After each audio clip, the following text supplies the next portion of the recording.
Hello students, I Deependra welcome you all to Magnet Brains IIT NEET. I hope आप जानते हैं हमारा जो प्लेटफॉर्म है पूरे तरीके से free of cost quality education platform है।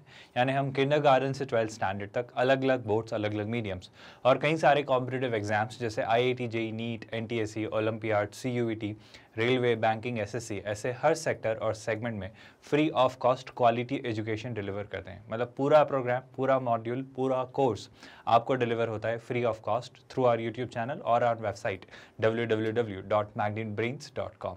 विद दैट स्टूडेंट्स, आज का लेक्चर शुरू करेंगे और सबसे पहले हम ये समझते हैं कि आज हम पढ़ने क्या वाले हैं। सो 12th स्टैंडर्ड का आपका IIT JEE मैथमेटिक्स का जो चैप्टर चल रहा है मैट्रिसेस एंड डिटर्मिनेंट्स, इसी में आज जो हम टॉपिक पढ़ेंगे वो बेसिकली पहले तो हम पढ़ेंगे कि किस किस तरह के ऑपरेशंस आप मैट्रिक्स या मैट्रिसेस पर परफॉर्म कर सकते हैं।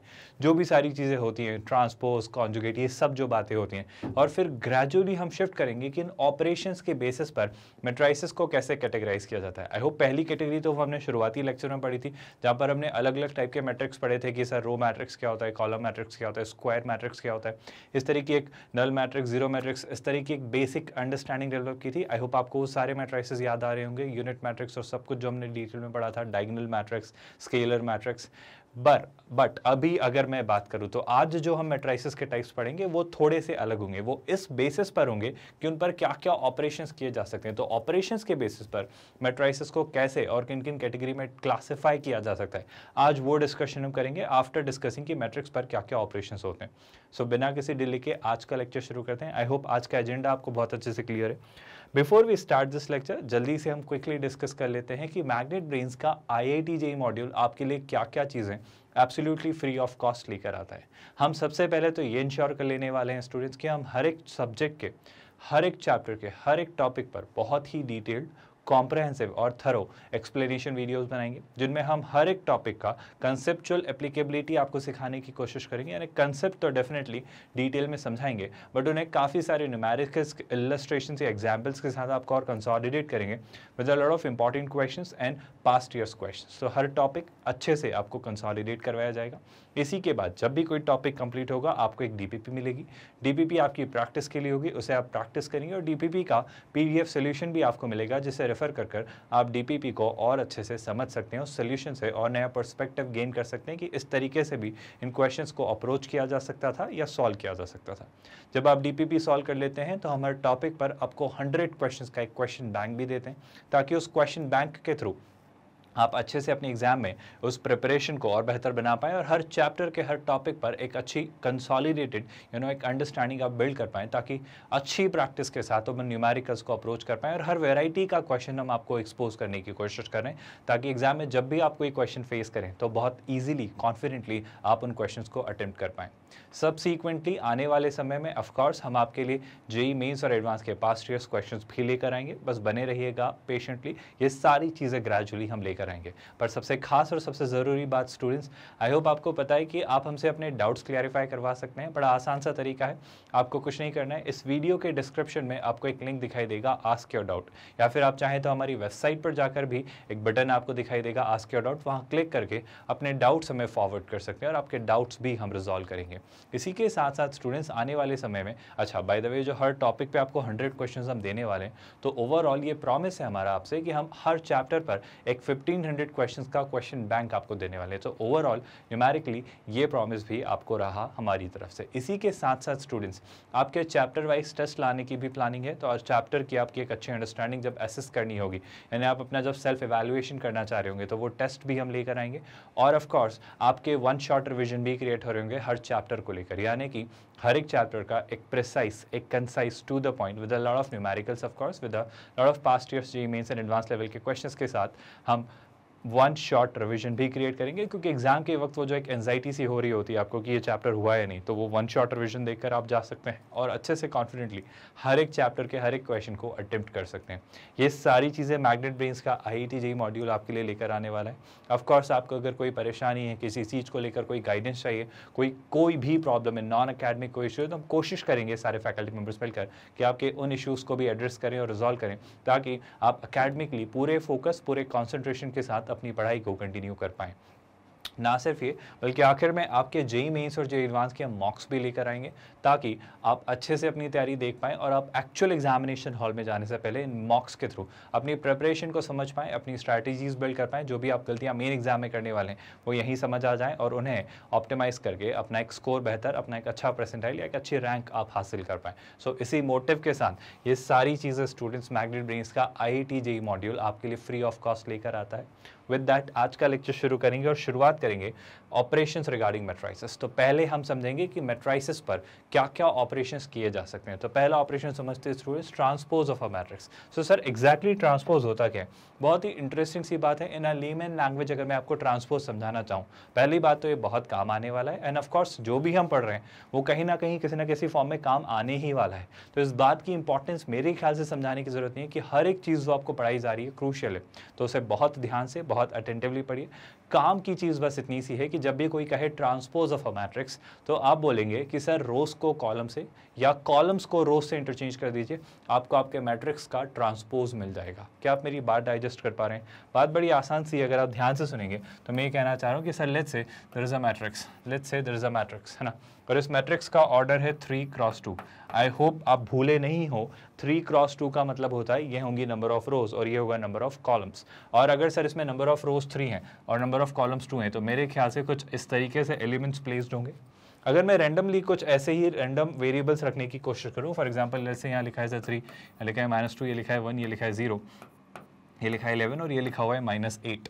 तो सर इस तरीके से अगर आपका 3x2 का एक मैट्रिक्स है, जैसे लेट्स से मैं ए से डिनोट करता हूँ, तो sir what do you mean by the transpose of A? Just अभी डिस्कस किया स्टूडेंट्स। पहली बात तो ट्रांसपोज ऑफ ए को हम इस तरीके से डिनोट करते हैं, मतलब इस मैट्रिक्स के ऊपर हम यहाँ पर टी लिख देते हैं, एंड दैट डिनोट्स, ये एक अगेन कन्वेंशन है, एक ट्रेडिशन है कि आप ऐसा लिख कर बताते हैं कि आप इस मैट्रिक्स का ट्रांसपोज ढूंढ रहे हैं। अब ट्रांसपोज एग्जैक्टली होता क्या है?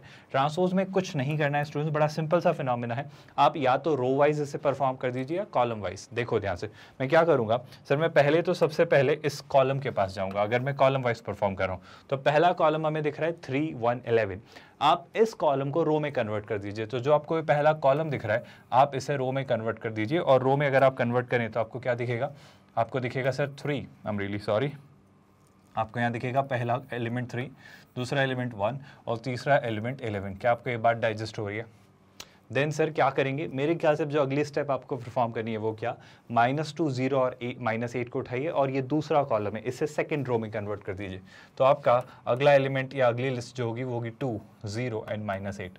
डू यू रियलाइज सिग्निफिकेंटली या टेक्निकली मैंने कोई बहुत ज़्यादा बड़ा काम या बड़ा ऑब्जर्वेशन या बहुत बड़ा ऑपरेशन नहीं किया, हमने बस एक छोटी सी चीज़ की है कि हमने हर एक कॉलम को पिक किया और उन्हें रोज़ में कन्वर्ट कर दिया। क्या यही काम सर रोज के पर्सपेक्टिव से भी किया जा सकता था? अगर आप ध्यान से देखें तो कोई खासा फर्क नहीं पड़ रहा है अगर आपने रोज के पर्सपेक्टिव से किया होता। जैसे मान लो there is a matrix let's say B, है ना, लेट्स से यहाँ पर एक मैट्रिक्स है बी, इस मैट्रिक्स बी में वही ऐसा कुछ सिनेरियो है। लेट्स से इस मैट्रिक्स बी का ऑर्डर है, मान लेते हैं 4/3, तो सर इसमें 4 तो रोज हैं और 3 कॉलम्स है ना। इसमें एलिमेंट्स जो हैं वो सर ऐसा है, लेट्स से एलिमेंट्स में कुछ रैंडम से वेरिएबल्स टाइप ले लेता हूँ, A, B, C, है ना, फिर ले लेते हैं 4 रोज है ना, D, E, F, फिर ले लेते हैं G, H, I, फिर ले लेते हैं J, K एंड L।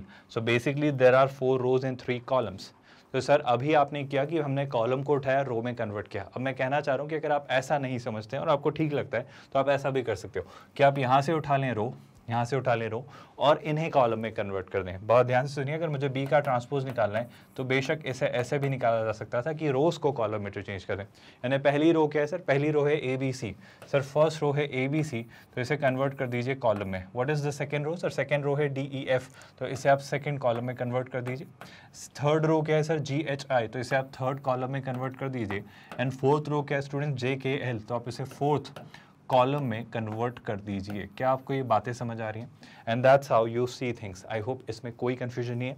या तो आप कॉलम्स को रोज में इंटरचेंज कर दीजिए या रोज को कॉलम में इंटरचेंज कर दीजिए, आपको सेम रिजल्ट मिलेगा। आप बात समझो स्टूडेंट्स, कोई फर्क नहीं है, ट्रांसपोज दोनों तरीकों से निकाला जा सकता है। जैसे समझो, अगर मैंने यहाँ से कॉलम उठाया था तो कॉलम क्या होता? ADGJ। तो देखो आप यहाँ पर ये दिख रहा है आपको ADGJ, क्या आप बात समझ पा रहे हो? तो सर रोज को कॉलम में इंटरचेंज कर दें या कॉलम्स को रोज में इंटरचेंज कर दें, एक ही बात है, आपको दोनों ही केस में in either of the case you will get the transpose of the original matrix. क्या ट्रांसपोज क्या होता है समझ आया?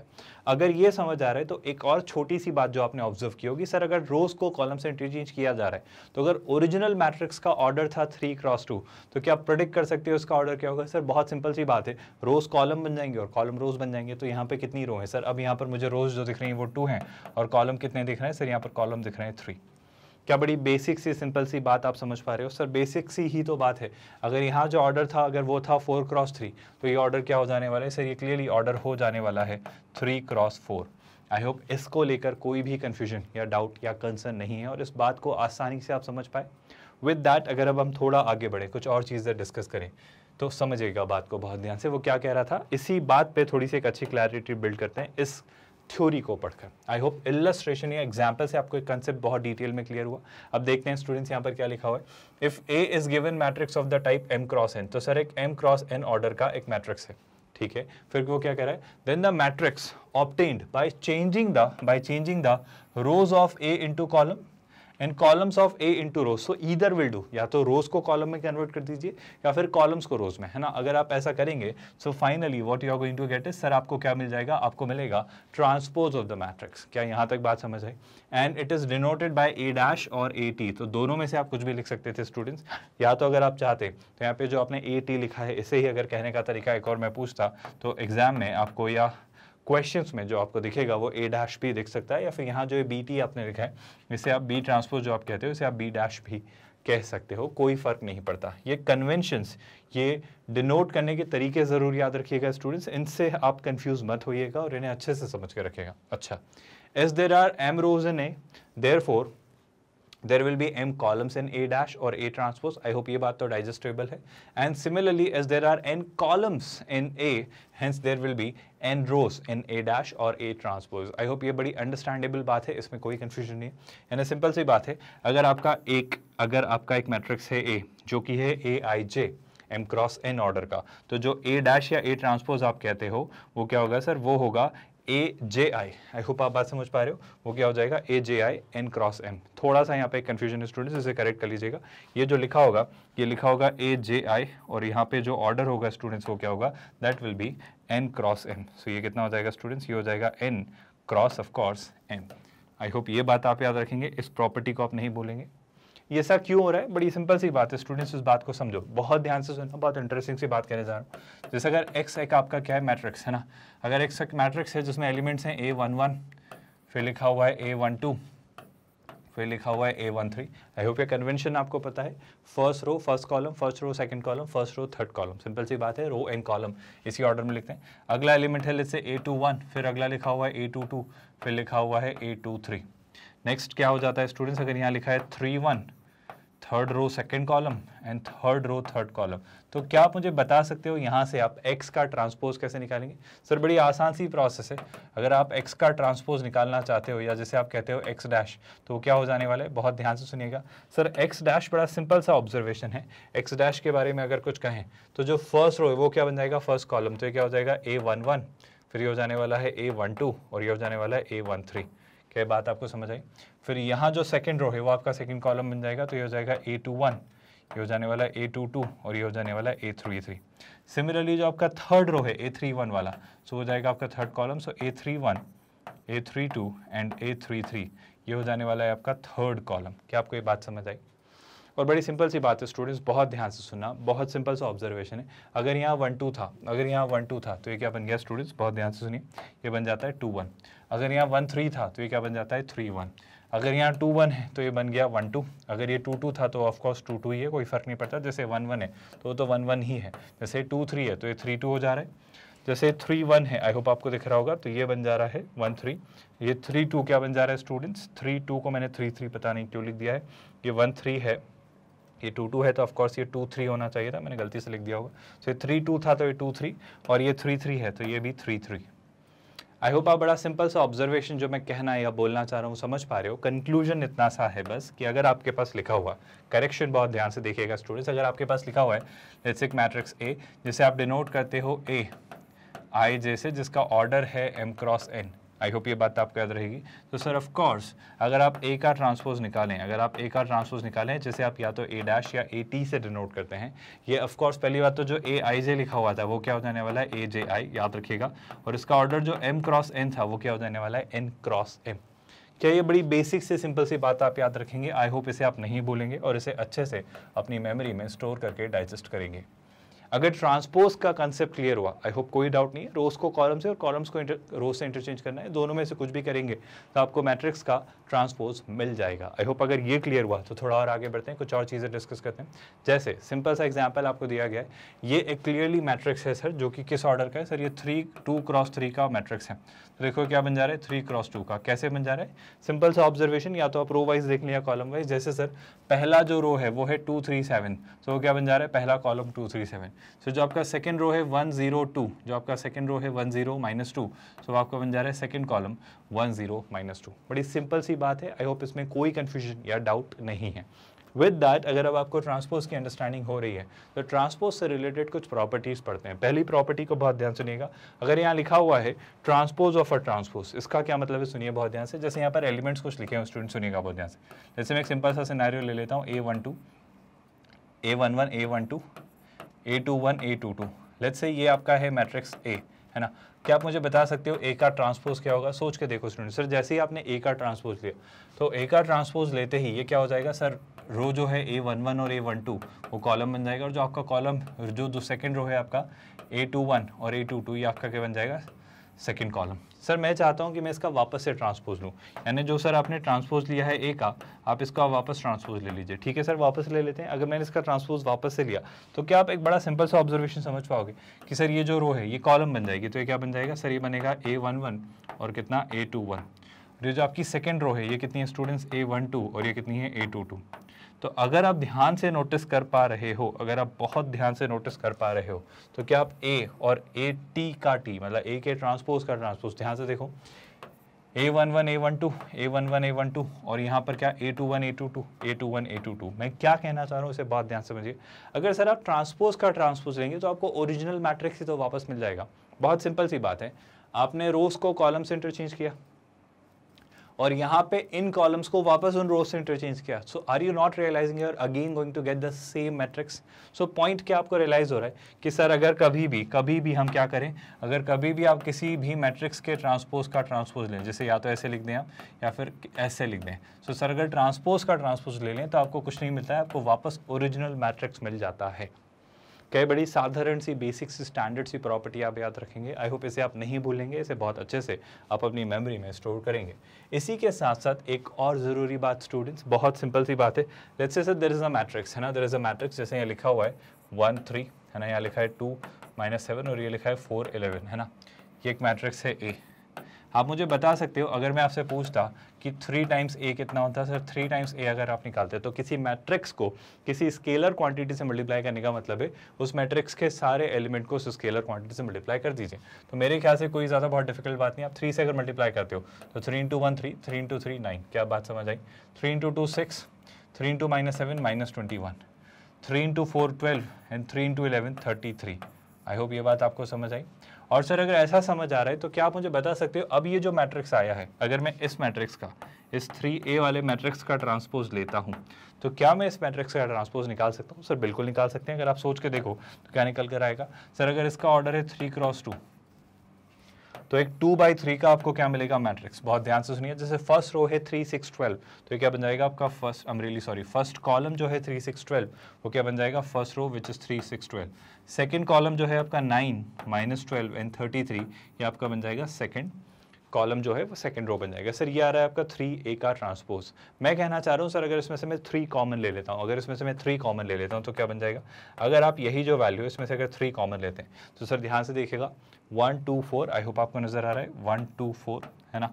और अगर आप यहाँ पर देखें ध्यान से तो 3 -4 11, तो ये क्या बन जा रहा है? 3 -4 11। क्या आपको ऑब्जर्वेशन समझ आ रहा है? बड़ी सिंपल सी बात मैं कहना चाह रहा हूँ, कुछ गलत तो नहीं किया। मेरे ख्याल से एक गड़बड़ हमने लिख दी। ये जो है ये सर -21 था, मैंने ट्रांसपोज के लेने के चक्कर में डिजिट्स को भी इंटरचेंज कर दिया। I am really sorry for that. So ये जो होगा ये होगा स्टूडेंट्स क्या? -7। क्या ये बात आपको समझ आई? और बस छोटा सा एक सजेशन है स्टूडेंट्स, छोटी सी एक रिक्वेस्ट है कि अगर आप इस वाले मैट्रिक्स को अगर ध्यान से देखो, अगर आप सिर्फ महज इस वाले पार्ट को ध्यान से देखो तो क्या मैं कह सकता हूँ ये जो है इसका ये जो पार्ट है वो ट्रांसपोज है। आप देखो ना 1 3 1 3 2 - 7 2 - 7 4 11 और ये 4 11। तो क्या मैं कह सकता हूँ कि ये जो है ये nothing, this is nothing but what the transpose of the original matrix, और 3 वैसा का वैसा ही रहा। तो मैं क्या इसे ऐसा लिख सकता हूँ कि सर 3 को तो आप अलग हटाओ, आप A का ट्रांसपोज लिख दो। ये बहुत ज़रूरी सी बात मैंने यहाँ पर कही है, दिखाने या बोलने या समझाने की कोशिश की, जिसे आई होप आपने डाइजेस्ट किया कि सर अगर किसी मैट्रिक्स में किसी स्केलर क्वांटिटी से मल्टीप्लाई करके उसका ट्रांसपोज आपको लेना है तो एक काम करो, चाहे तो आप भले ही पहले उस मैट्रिक्स का ट्रांसपोज ले लो फिर उसके स्केलर क्वांटिटी से मल्टीप्लाई करो, क्योंकि कोई फर्क नहीं पड़ता ना। वो स्केलर क्या करेगा, वो स्केलर हर एलिमेंट से मल्टीप्लाई होगा, और अगर वो स्केलर क्वांटिटी हर एलिमेंट से एनीवे मल्टीप्लाई होना ही है तो या तो ट्रांसपोज लेके कर दो या ट्रांसपोज लिए बिना कर दो, कोई फर्क नहीं पड़ता, क्योंकि एलिमेंट्स तो वही है ना, बस उनका ऑर्डर बदल गया, जो रोज थे वो कॉलम हो गए, तो कोई फर्क नहीं पड़ता, वो स्केलर तो वापस सबसे ही जाके मल्टीप्लाई होगा, तो इम्पैक्ट कुछ नहीं होगा, बस रोज और कॉलम इंटरचेंज होंगे। तो वो हम इंश्योर कर रहे हैं कि चाहे तो ऐसे करो या फिर ऐसे करो, वो 3 तो एनीवे यहाँ पर भी मल्टीप्लाई हो रहा है और यहाँ पर भी मल्टीप्लाई हो रहा है। तो क्या ये आपको एक और बहुत ज़रूरी प्रॉपर्टी समझ आ रही है कि सर अगर किसी मैट्रिक्स को किसी स्केलर क्वांटिटी से मल्टीप्लाई करके उसका ट्रांसपोज लेना है तो आप ऐसा भी कर सकते हो कि उस मैट्रिक्स का ट्रांसपोज पहले ले लो और फिर उसको स्केलर क्वांटिटी से मल्टीप्लाई कर दो। क्या ये सेकंड प्रॉपर्टी आपको क्लियरली समझ आई? मैं चाहता हूं कि अब आप थर्ड प्रॉपर्टी ध्यान से देखें, इसे अच्छे से समझें, और फिर हम इन थर्ड फोर्थ फिफ्थ पर बात करेंगे। पहले इन्हें ध्यान से देखिए, बहुत अच्छी और इंटरेस्टिंग प्रॉपर्टीज है। Go through it once again students. क्या इसी तरीके से आप थर्ड फोर्थ और फिफ्थ प्रॉपर्टी को समझ पा रहे हो? बड़ी सिंपल सी बात है स्टूडेंट्स, आप ऐसे ऐसे समझिए। पहली बात तो क्या अगर हम दो मैट्रिसेस को ऐड कर सकते हैं, मान लो एक मैट्रिक्स है जिसका ऑर्डर है सर लेट्स से 2 × 3 है ना, और दूसरा मैट्रिक्स भी है जिसका भी ऑर्डर फॉर्चुनेटली 2 × 3 ही है ना, यानी 2 रोज और 3 कॉलम्स। सर अगर इस मैट्रिक्स को आप थोड़ी देर के लिए कहते हो लेट्स से x और इस मैट्रिक्स को आप कहते हो थोड़ी देर के लिए y, तो क्या इन मैट्रिसेस को ऐड करके इनका मैं ट्रांसपोज निकालूं? क्या आप बात समझ पा रहे हो? सर इन मैट्रिसेस को जैसे ही आप ऐड करेंगे ना, जब आप निकालोगे x + y और अगर आप उसका ट्रांसपोज निकालेंगे, बहुत ध्यान से सुनिए, आप करस्पॉन्डिंगली क्या करोगे, जैसे 2/3 है, मतलब क्या होगा सर, यहाँ पे 2 तो रो हैं और 3 कॉलम है, तो 1 2 3 कॉलम 1 2 3 कॉलम 2 रोज, यहाँ पर भी 3 कॉलम्स एंड 2 रोज होंगे। तो टेक्निकली सर क्या होगा, टेक्निकली हर करस्पॉन्डिंग टर्म, जैसे ये इससे ऐड होगी, ये इससे ऐड होगा और ये इससे ऐड हो रहा होगा, सिमिलरली ये यहाँ पर ऐड हो रहा होगा, ये यहाँ पर ऐड हो रहा होगा और ये यहाँ पर ऐड हो रहा होगा। क्या सर ऐसा करने के बजाय, मतलब क्या ऐसा करने के बजाय ऐसा भी पॉसिबल था कि सर इंडिविजुअली हम दोनों के इंडिविजुअल ट्रांसपोज ले लें और फिर उनको ऐड कर दें? कोई फर्क नहीं पड़ता। आप समझो ये 2/3 का एक मैट्रिक्स है, अगर इसका ट्रांसपोज लिया तो वो कितने का बन जाएगा, वो 3/2 का बन जाएगा, आप समझ पा रहे हो। और सिमिलरली y भी 2/3 का है तो वो भी 3/2 का बन जाएगा, और अभी भी करस्पॉन्डिंगली वही एलिमेंट्स ऐड हो रहे होंगे। क्या आप पॉइंट समझ पा रहे हो? करस्पॉन्डिंगली कोई फर्क नहीं पड़ेगा। तो आप याद रखिए स्टूडेंट्स, अगर एडिशन की जगह यहाँ पर एक और अगर होता, यानी सब्ट्रैक्शन भी हो रहा होता, तो भी आप सेम काम कर रहे होते। बड़ी सिंपल सी बात है, ये ट्रांसपोज डिस्ट्रीब्यूट किया जा सकता है अगर एडिशन या सब्ट्रैक्शन हो रहा हो मल्टीपल मैट्रिसेस का। मतलब ऐसा जरूरी नहीं 2 पर ही ऐसा हो रहा है, आप 3 पे कर लीजिए। मतलब अगर लिखें सर A B - C और ये लिखा हुआ है ट्रांसपोज, तो सर पहली बात तो ऑब्वियसली उनका एडिशन और सब्ट्रैक्शन पॉसिबल होना चाहिए, और वो पॉसिबल कब होगा, जब इन सबका ऑर्डर सेम हो। मतलब ये A B और C तीनों ही किस ऑर्डर के हों? सर तीनों ही m × n के होना ज़रूरी है। क्या इस बारे में तो कोई कंफ्यूजन नहीं है? तीनों का ऑर्डर सेम होना ज़रूरी है। दूसरी बात ऑफ कोर्स, या तो आप इन दोनों को ऐड करके फिर सब्ट्रैक्ट करके ट्रांसपोज निकाल लीजिए, या फिर अगर आप चाहें तो बेशक सर आप इंडिविजुअल उनके ट्रांसपोज निकाल लीजिए पहले, और फिर उनके जो भी एल्जेब्रिक ऑपरेशन एडिशन या सब्ट्रैक्शन करना है वो कर लीजिए। एल्जेब्रिक में सिर्फ 2 ही अभी, हाँ, एडिशन और सब्ट्रैक्शन। मैंने मैट्रिक्स मल्टीप्लिकेशन की अभी तक आपसे बात नहीं की है। पर सर अगर मैट्रिक्स मल्टीप्लिकेशन होना है तो क्या होगा, इस बात को बहुत ध्यान से सुनिएगा स्टूडेंट्स। अगर मैट्रिक्स मल्टीप्लिकेशन होना है तो आपको बहुत केयरफुली चीज़ें सोचनी होंगी। बस बात सिंपल सी इतनी सी है, आप सोच के देखो स्टूडेंट्स, अगर एक मैट्रिक्स है सर A है ना, और इस मैट्रिक्स A का लेट्स से ऑर्डर है, इस मैट्रिक्स A का लेट्स से कुछ ऑर्डर है, इस मैट्रिक्स A का ऑर्डर है लेट्स से सर 2 × 3। क्या आपको ये बात समझ आ रही है? आई होप ये बात आपको डाइजेस्ट हो रही है। सिमिलरली सर मान लेते हैं एक मैट्रिक्स है B, इसका भी कुछ ऑर्डर है ना, इसका भी कुछ ऑर्डर है, लेट्स से सर इसका ऑर्डर है 3 × 4। आई होप यहाँ तक कोई डाउट नहीं। तो पहली बात तो सर मैं आपसे ये पूछना चाह रहा हूँ कि क्या A × B निकाला जा सकता है, मतलब A × B निकाला जा सकता है? क्या इन दोनों मैट्रिक्स का मल्टीप्लिकेशन पॉसिबल है? मेरे ख्याल से है सर, कोई बहुत बड़ी बहुत डिफिकल्ट बात नहीं है। आप A × B निकालना चाह रहे हो ना, आप निकाल सकते हो। कैसे निकालेंगे स्टूडेंट्स? सर A की नंबर ऑफ कॉलम्स क्या B के नंबर ऑफ रोज से मैच हो रही हैं? आई थिंक ये 3 और 3 मैच हो जा रहा है, और जैसे ये 3 और 3 मैच हो जा रहा है तो जो A × B आएगा उसका क्या ऑर्डर होगा? मेरे ख्याल से सर जो A × B आएगा उसका जो ऑर्डर होगा वो बताने या कहने की ज़रूरत नहीं है सर, वो 2 = 4 मतलब 2 × 4 होगा। मतलब क्या इसमें कोई डाउट है? आई होप ये तो बात आपको पता है। लेकिन सर अगर ऐसा होता कि मैंने जो ए और बी का प्रोडक्ट लिया है, ये जो हमने ए और बी का प्रोडक्ट लिया है, अब मैं इसका ट्रांसपोज लेना चाह रहा हूँ, तो क्या मैं ऐसा ले सकता हूँ? बिल्कुल आप ले सकते हैं। अगर आप ए और बी का ट्रांसपोज लेना चाह रहे हैं तो आप क्या बोलेंगे? सर मैं ए और बी का ट्रांसपोज लेना चाह रहा हूँ। सर ले लीजिए। और जैसे ही आप ए और बी का ट्रांसपोज लोगे तो क्या आप मुझे बता सकते हो स्टूडेंट्स की ए और बी के ट्रांसपोज का ऑर्डर क्या होगा? सर बेसिक सी बात है, अगर ए और बी मतलब ए इंटू बी, रियली सॉरी और मैं बोल रहा हूँ, ए इंटू बी जो लिखा हुआ है, ये जो ए बी है यानी ए इंटू बी, उसका ऑर्डर अगर 2 क्रॉस 4 है तो ए बी के ट्रांसपोज का ऑर्डर क्या होगा? क्या ये बात कहने या बोलने या समझाने की जरूरत है कि सर ए बी का जो ट्रांसपोज होगा उसका ऑर्डर इसका इन्वर्ट हो जाएगा? मतलब अगर ये 2 क्रॉस 4 है तो उसका ऑर्डर क्या हो जाएगा सर? उसका ऑर्डर होगा 4 क्रॉस 2। आई होप यहाँ तक कोई डाउट नहीं है, यहाँ तक कोई भी कंफ्यूजन नहीं है। लेकिन सर ये 4 क्रॉस 2 को क्या किसी और तरीके से भी समझा जा सकता है? बेशक समझा जा सकता है। बहुत ध्यान से सुना, ये 4 क्रॉस 2 किस सिनेरियो में मिलेगा? ये 4 क्रॉस 2 आपको कब मिलेगा? बड़ी सिंपल सी बात है स्टूडेंट्स, ये 4 क्रॉस 2 आपको तब मिलेगा, बहुत ध्यान से सुनना सर, समझना। अगर ये 4 क्रॉस 2 मुझे डायरेक्टली चाहिए, मतलब सर इतना ट्रांसपोज वगैरह निकाले बिना ही डायरेक्टली चाहिए, तो कैसे सोचा जा सकता है? मतलब ए और बी के ट्रांसपोज पे मैं बात करना चाह रहा हूँ। तो मैं आपसे बड़ी सिंपल सी बात कहना चाह रहा हूँ, जैसे ये लिखा हुआ है ए और ये लिखा हुआ है बी, आप एक काम करिए, आप ए और बी का ट्रांसपोज दीजिए। सर ए है 2 क्रॉस 3, तो अगर आपसे कोई पूछता है ए के ट्रांसपोज का ऑर्डर, तो आप ए के ट्रांसपोज का ऑर्डर क्या कहोगे? आप उसको कहोगे 3 क्रॉस 2। आप बात समझ पा रहे हो? सर बी, अगर बी की मैं बात करूं और बी के ट्रांसपोज की बात करूं तो बी के ट्रांसपोज का ऑर्डर क्या होगा? सर वो होगा 4 क्रॉस 3। क्या आपको बात समझ आ रही है? आई होप कोई डाउट नहीं है। और अगर आप थोड़ा सा ध्यान से देंगे, अगर आप थोड़ा सा ध्यान से ऑब्जर्व करें तो क्या सर हम बी के ट्रांसपोज और ए के ट्रांसपोज का मल्टीप्लिकेशन कर सकते हैं? कर सकते हैं। बस ऑर्डर को थोड़ा सा ध्यान से सुनिएगा स्टूडेंट्स। क्या हम, आई होप ये बहुत कॉम्प्लिकेटेड सा नहीं लग रहा है, अगर मैं यहाँ पे लिखना चाहूँ स्टूडेंट्स, तो क्या हम, बहुत ध्यान से सुनिएगा, बहुत क्रूशियल सी बात मैं कहने वाला हूँ, क्या हम बी का ट्रांसपोज इनटू ए का ट्रांसपोज निकाल सकते हैं? सर निकाल तो सकते हैं। सुनिएगा बहुत ध्यान से, क्यों निकाल सकते हैं? सर बी के ट्रांसपोज और ए के ट्रांसपोज, तो बी के तो नंबर ऑफ कॉलम्स देखेंगे और हम ए के नंबर ऑफ रोज देखेंगे। सर कोइंसिडेंटली या फॉर्चुनेटली या टेक्निकली या मैथमेटिकली या लॉजिकली सर वो मैच हो गए और होंगे स्टूडेंट्स। अब बात समझना, अब हमने बी ट्रांसपोज का प्री मल्टीप्लिकेशन किया है ए ट्रांसपोज में। आई होप आपको लेफ्ट हैंड साइड से मल्टीप्लिकेशन समझ आ रहा है। तो बेशक सर ऑर्डर तो मैच हो गया। और अगर आपसे मैं ऑर्डर पूछूं कि अब ये जो B transpose into A transpose का जो फाइनल ऑर्डर आने वाला है वो क्या आने वाला है? सर वो ऑर्डर होगा 4 इंटू 2। तो ऑफकोर्स सर बी ट्रांसपोज और ए ट्रांसपोज फिगरेबल है, वो निकाला जा सकता है, और उसका जो ऑर्डर आने वाला है, उसका जो ऑर्डर होगा वो क्या होगा? वो क्लियरली 4/2 होगा। क्या ये दोनों बातें आपको समझ आई? तो सर क्या ये 4/2 और ये 4/2 इक्वल होगा? बिल्कुल इक्वल होगा। मैं मैथमेटिकली डेरिवेशन में नहीं जाना चाह रहा हूँ, मैं मैथमेटिकली उसको प्रूव करने में नहीं जाना चाह रहा हूँ, बस मैं बड़ी सिंपल सी बात आपको डाइजेस्ट करवाना चाह रहा हूँ कि आप थोड़ा सा टेक्निकली समझो। बात वही है, बात क्यों वही है ऐसे समझो। मैं एक एग्जाम्पल से आपको क्लैरिटी देने की कोशिश करता हूँ, आप ध्यान से सुनना स्टूडेंट, बहुत सिंपल सी बात है। जैसे एक मैट्रिक्स है एक्स, है ना, मैं एक स्टैंडर्ड सा एग्जाम्पल लेके आपको समझाना चाह रहा हूँ, बस थोड़ा ध्यान सुनिएगा। जैसे मान लो एक मैट्रिक्स है एक्स और इसका ऑर्डर है लेट्स से 2 क्रॉस 3, इसका ऑर्डर था लेट्स से 2 क्रॉस 3। 2 क्रॉस 3 मतलब क्या सर? 2 रो और 3 कॉलम। सो ये पहला कॉलम मतलब पहली रो और ये दूसरी रो, है ना। सर अगर ये x है तो क्या आप x ट्रांसपोज के बारे में कुछ बता सकते हैं? अगर मैं कहूँ कि सर x ये है तो x ट्रांसपोज क्या होगा? x ट्रांसपोज सर कुछ नहीं होगा, मैं x ट्रांसपोज थोड़ा बाद में लिखूंगा, पहले हम एक और मैट्रिक्स ले ही लेते हैं, लेट्स कॉल इट y, है ना। मैं y को यहाँ लिख लेता हूँ। आई होप यहाँ अगर मैं y को लिखता हूँ और एक मैट्रिक्स लेता हूँ y, सर जिसका ऑर्डर होगा let's say for a while 3 cross 4, ये एक मैट्रिक्स है जिसका ऑर्डर है 3 क्रॉस 4।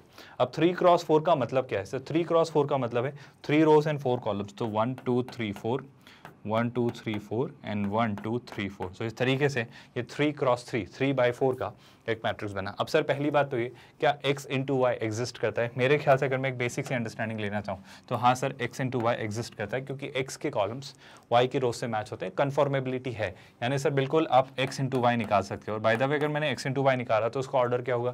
सर उसका ऑर्डर क्लियरली दिख रहा है 2/4, तो x इंटू वाई जो निकलेगा उसका ऑर्डर होगा 2/4। अब बात समझना स्टूडेंट्स, x इंटू वाई मिलेगा कैसे? मैं एक रैंडम सा आपको एग्जांपल देता हूँ। जब आप x इंटू वाई लोगे या जब आप x इंटू वाई निकालना चाहोगे तो आप उसको कैसे वर्कआउट कर रहे होंगे, मैं इस पर आपसे समझना चाह रहा हूँ। समझना, क्या आपको याद है x इंटू वाई मतलब कि हम x की रो उठाते हैं और y की कॉलम, ऑर्डर बहुत मैटर करता है। तो सर x की पहली रो से y के पहले कॉलम को जब आप मल्टीप्लाई करेंगे तो आपको पहला एलिमेंट मिलेगा। आई होप पता है वो एक एक इंडिविजुअल एलिमेंट मल्टीप्लाई होकर ऐड होता है, मल्टीप्लिकेशन की प्रोसेस आपको याद होगी। खैर एक एग्जाम्पल से हम और कंसोलिडेट करेंगे, बट यहाँ तक आई होप कोई कंफ्यूजन नहीं है। सर ये सारी बातें एक तरफ, अब अगर मैं आपसे कुछ क्रूशियल कुछ ज़रूरी बातें पूछूँ तो बहुत अच्छे से जवाब दीजिएगा।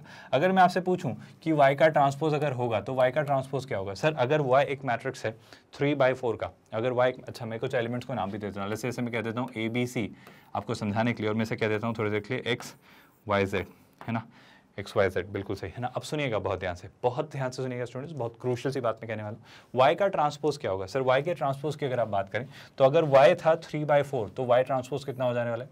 सर y ट्रांसपोज जो होगा वो होगा 4/3। वो कितना होगा स्टूडेंट्स? 4 तो रोज होंगी और 3 क्या होंगे स्टूडेंट्स? कॉलम्स। तो वो हो जाने वाला है 4/3। क्या ये बात आपको समझ आई? यानी 4/3 यानी सर 4 तो क्या होंगी? रोज, और 3 क्या होंगे? कॉलम्स। आई होप ये बात आपको समझ आई। आई एम रियली सॉरी अगर इसमें 4 रोज हैं तो थोड़ा स्पेस हम बचाकर काम कर लेते हैं। तो इस तरीके से ये 4 रोज एंड 3 कॉलम्स होंगे। और सर जैसे ही y ट्रांसपोज निकालो तो एक छोटा सा एग्जांपल, ये जो फर्स्ट आपका कॉलम था ये फर्स्ट रो बन जाने वाला है, तो जो वहाँ पर XYZ लिखा हुआ है वो यहाँ पर आपका फर्स्ट रो बन जाने वाला है। बस मैं एक एग्जाम्पल से आपको समझाना चाह रहा हूँ कि ऐसा क्यों हो रहा है। बहुत ध्यान से सुना, बहुत क्रूशियल सी बात मैं कहने वाला हूँ। सर अगर आपने y का ट्रांसपोज निकाला तो क्या आप x का भी ट्रांसपोज निकाल सकते हो? मेरे ख्याल से बिल्कुल सर, बहुत टफ बात नहीं। सर अगर x है 2/3 का तो x का ट्रांसपोज कितना हो जाएगा? 3/2, यानी उसमें 3 तो क्या होंगी? रोज, और 2 क्या होंगे स्टूडेंट्स? कॉलम्स। तो ये 3/2 का एक मैट्रिक्स बनेगा, यानी 3 तो क्या होंगे स्टूडेंट्स? रोज, और 2 क्या होंगे? कॉलम। और अगर 2 कॉलम है तो एक सिंपल सी बात, जब आपने x का ट्रांसपोज निकाला तो फर्स्ट रो का क्या होगा? जो x में फर्स्ट रो थी ABC, वो x ट्रांसपोज में फर्स्ट कॉलम बन जाएगा ABC।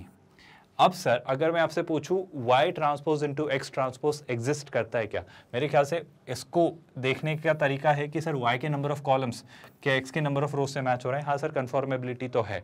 अब क्या? अब बड़ी सिंपल सी बात, अब जो y transpose into x transpose आएगा वो क्या होगा? सर वो ऑर्डर का होगा 4x2। तो जब आप y transpose into x transpose निकालेंगे तो वो किस ऑर्डर का होगा? सर उसका जो ऑर्डर होगा वो होगा 4x2। आई होप इसमें भी कोई कंफ्यूजन नहीं है। अब क्या?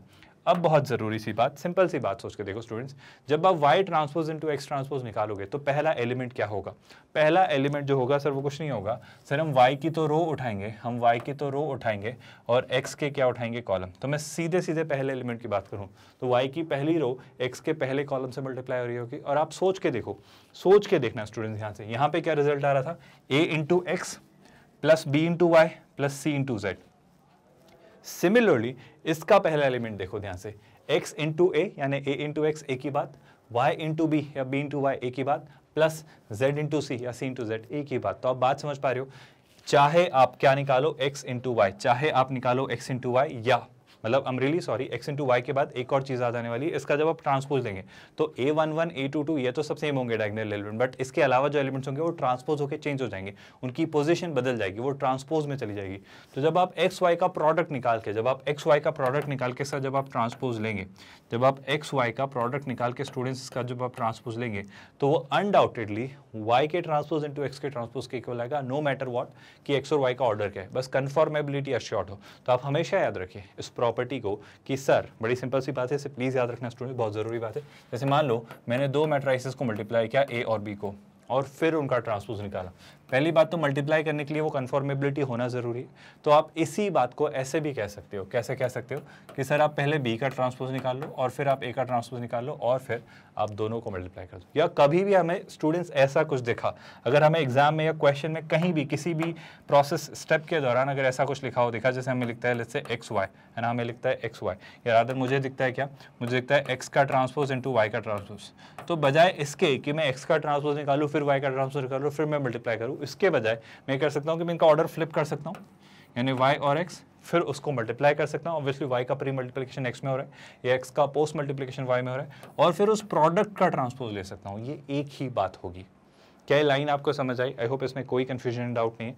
और इसी प्रॉपर्टी को इस तरीके से भी समझा जाता है, याद रखिएगा कि जरूरी नहीं है प्रॉपर्टी 2 पर ही ट्रू हो, ये प्रॉपर्टी 2 या 2 से ज्यादा मैट्रिसेस पर भी ट्रू होती है। यानी मान लो अगर आपके पास 2 से ज्यादा मैट्रिसेस है, जैसे मान लो आपके पास मैट्रिसेस है x y z, ये 3 मैट्रिसेस हैं, और इन तीनों के प्रोडक्ट का आपको ट्रांसपोज लेना है, इन तीनों के प्रोडक्ट का ट्रांसपोज लेना है, तो बेशक अब बस इसका ऑर्डर, इस स्ट्रिंग को इन्वर्स कर दीजिए, यानी पहले आप लिख लीजिए z का ट्रांसपोज, फिर आप मल्टीप्लाई कर दीजिए y के ट्रांसपोज में, फिर आप मल्टीप्लाई कर दीजिए x के ट्रांसपोज में। दूसरी सबसे ज़रूरी बात ये भी समझना स्टूडेंट्स, अगर ये मल्टीप्लिकेशन पॉसिबल था कि x का y में और y का z में, तो ऑफ कोर्स ये भी पॉसिबल होगा कि z के ट्रांसपोज का y के ट्रांसपोज में और y के ट्रांसपोज और z के ट्रांसपोज के प्रोडक्ट का x के ट्रांसपोज प्रोडक्ट बिल्कुल निकल के आएगा। और एक और सबसे ज़रूरी बात स्टूडेंट्स, आई होप ये बात तो आपको सभी को हमेशा से याद है कि अगर x y z प्रोडक्ट लिखा हुआ है, अगर x y z प्रोडक्ट लिखा हुआ है तो बिल्कुल सर अगर पॉसिबल हुआ तो कन्फर्मेबिलिटी अशोर्ड रही तो पहले चाहें तो आप एक्स वाई का प्रोडक्ट निकाल लीजिए, फिर जेड का प्रोडक्ट निकाल लीजिए, कोई फर्क नहीं पड़ता। या फिर आप चाहें तो पहले y और z का प्रोडक्ट निकाल लीजिए, फिर x का उससे प्री मल्टीप्लिकेशन कर दीजिए, कोई फर्क नहीं पड़ता। बस ऑर्डर चेंज नहीं होना चाहिए और कन्फर्मेबिलिटी अश्योर्ड होनी चाहिए। तो सर चाहे तो आप इसका प्रोडक्ट निकाल के ऐसे ट्रांसपोज निकाल लो, या इसका प्रोडक्ट निकाल के इस तरीके से ऐसे ट्रांसपोज निकाल लो, या फिर क्या स्टूडेंट्स, आई होप ये बात भी आपको समझ आ रही है।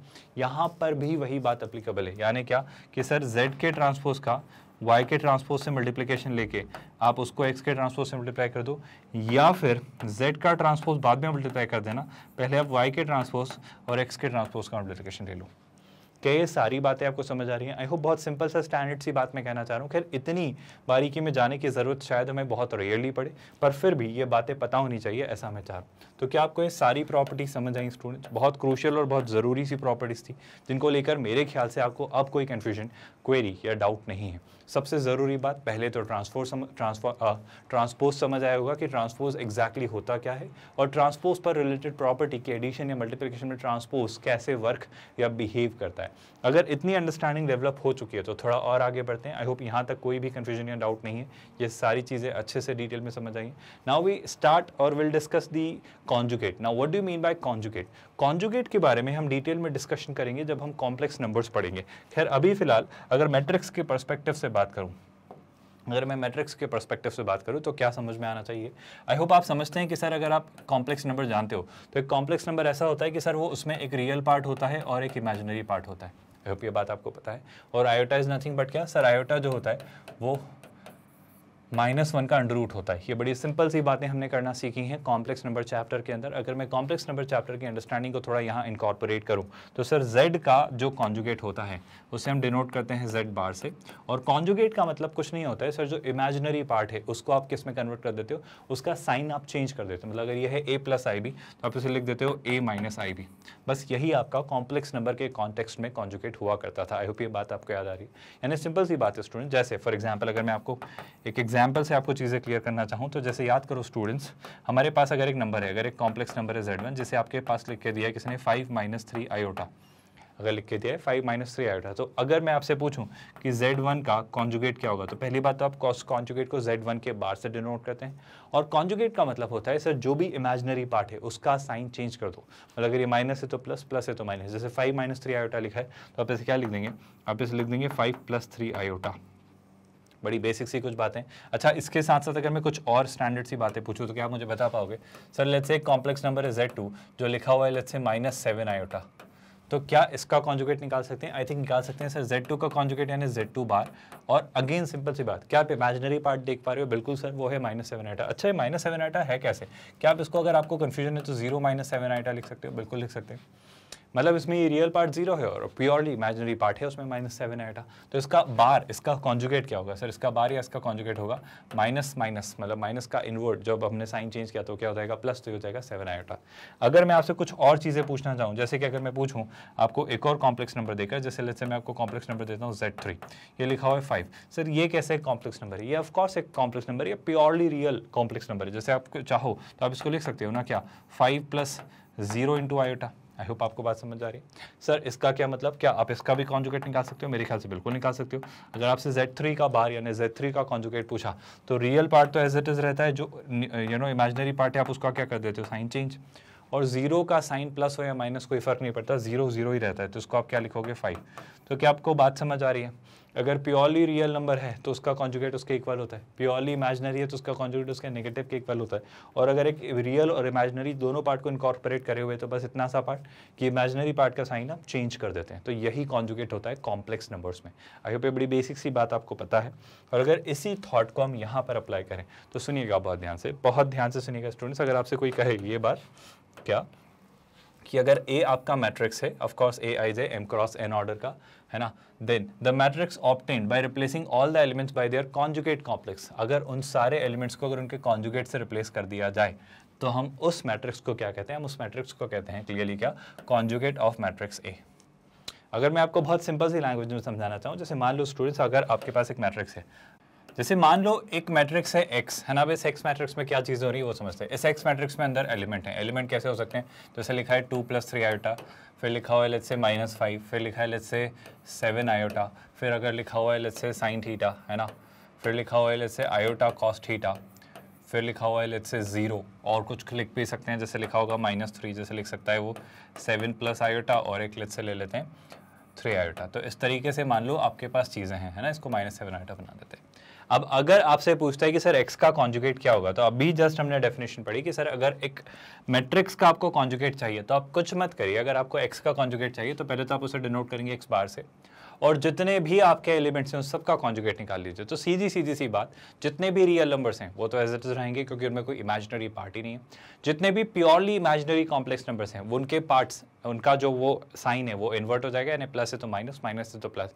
और अगर कोई कॉम्प्लेक्स नंबर है तो सीधी सी बात, उसका इमेजिनरी पार्ट वाला साइन आप चेंज कर देंगे। तो अगर शुरुआत करें 2 + 3 आयोटा से, तो आप इसको क्या बना देंगे, सर हम इसे बना देंगे 2 - 3 आयोटा। आई होप आप बात समझ पा रहे हो। सर -5 प्योरली रियल नंबर है तो -5 ही रहेगा। -7 आयोटा, सर ये प्योरली इमेजिनरी नंबर है तो ये क्या हो जाएगा, सर ये हो जाने वाला है +7 आयोटा। सर अगर बात करें sin थीटा, तो sin थीटा एक प्योरली रियल नंबर है, सो ये क्या होगा, sin थीटा ही रहेगा। लेकिन सर आयोटा cos थीटा ये एक पॉजिटिव वैल्यू है और ये प्योरली इमेजिनरी नंबर है जिसके आगे नेगेटिव साइन आना है। 0 0 है, कोई फर्क नहीं पड़ता, प्लस माइनस, और वो रियल है वैसे भी, -3 भी रियल है। लेकिन अगर 7 + आयोटा की आप बात करें तो 7 + आयोटा में आप प्लस को किससे रिप्लेस कर दोगे, माइनस से, मतलब आयोटा इमेजिनरी वाले पार्ट का आप साइन चेंज कर देते हो। सेम सर यहाँ 3 आयोटा है, अगर इसे मैं कन्वर्ट करूँ क्योंकि ये प्योरली इमेजिनरी नंबर है तो ये हो जाने वाला है -3 आयोटा।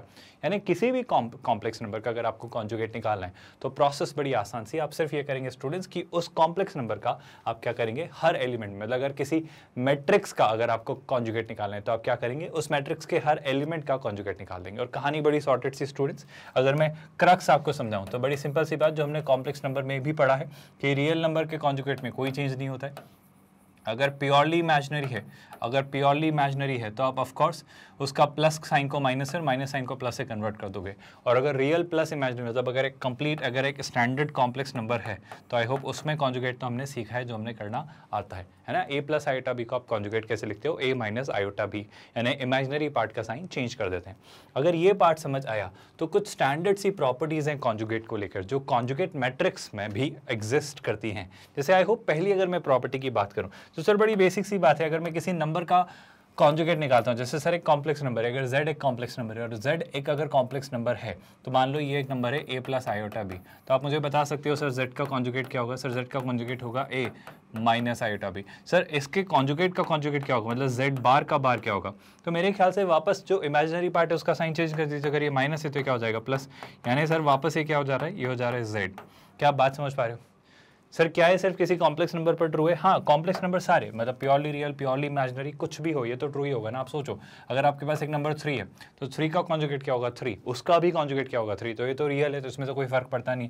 जैसे एक नंबर है जैसे प्योरली इमेजिनरी, जैसे लिखा हुआ है -6 आयोटा, ये एक आपका कॉम्प्लेक्स नंबर है, बताओ इसका कॉन्जुगेट क्या होगा, सर इसका कॉन्जुगेट होगा +6 आयोटा। और अगर इसके भी कॉन्जुगेट का कॉन्जुगेट निकालना है, यानी z2 बार का बार, तो वो क्या हो जाएगा सर, वो हो जाएगा वापस -6 आयोटा।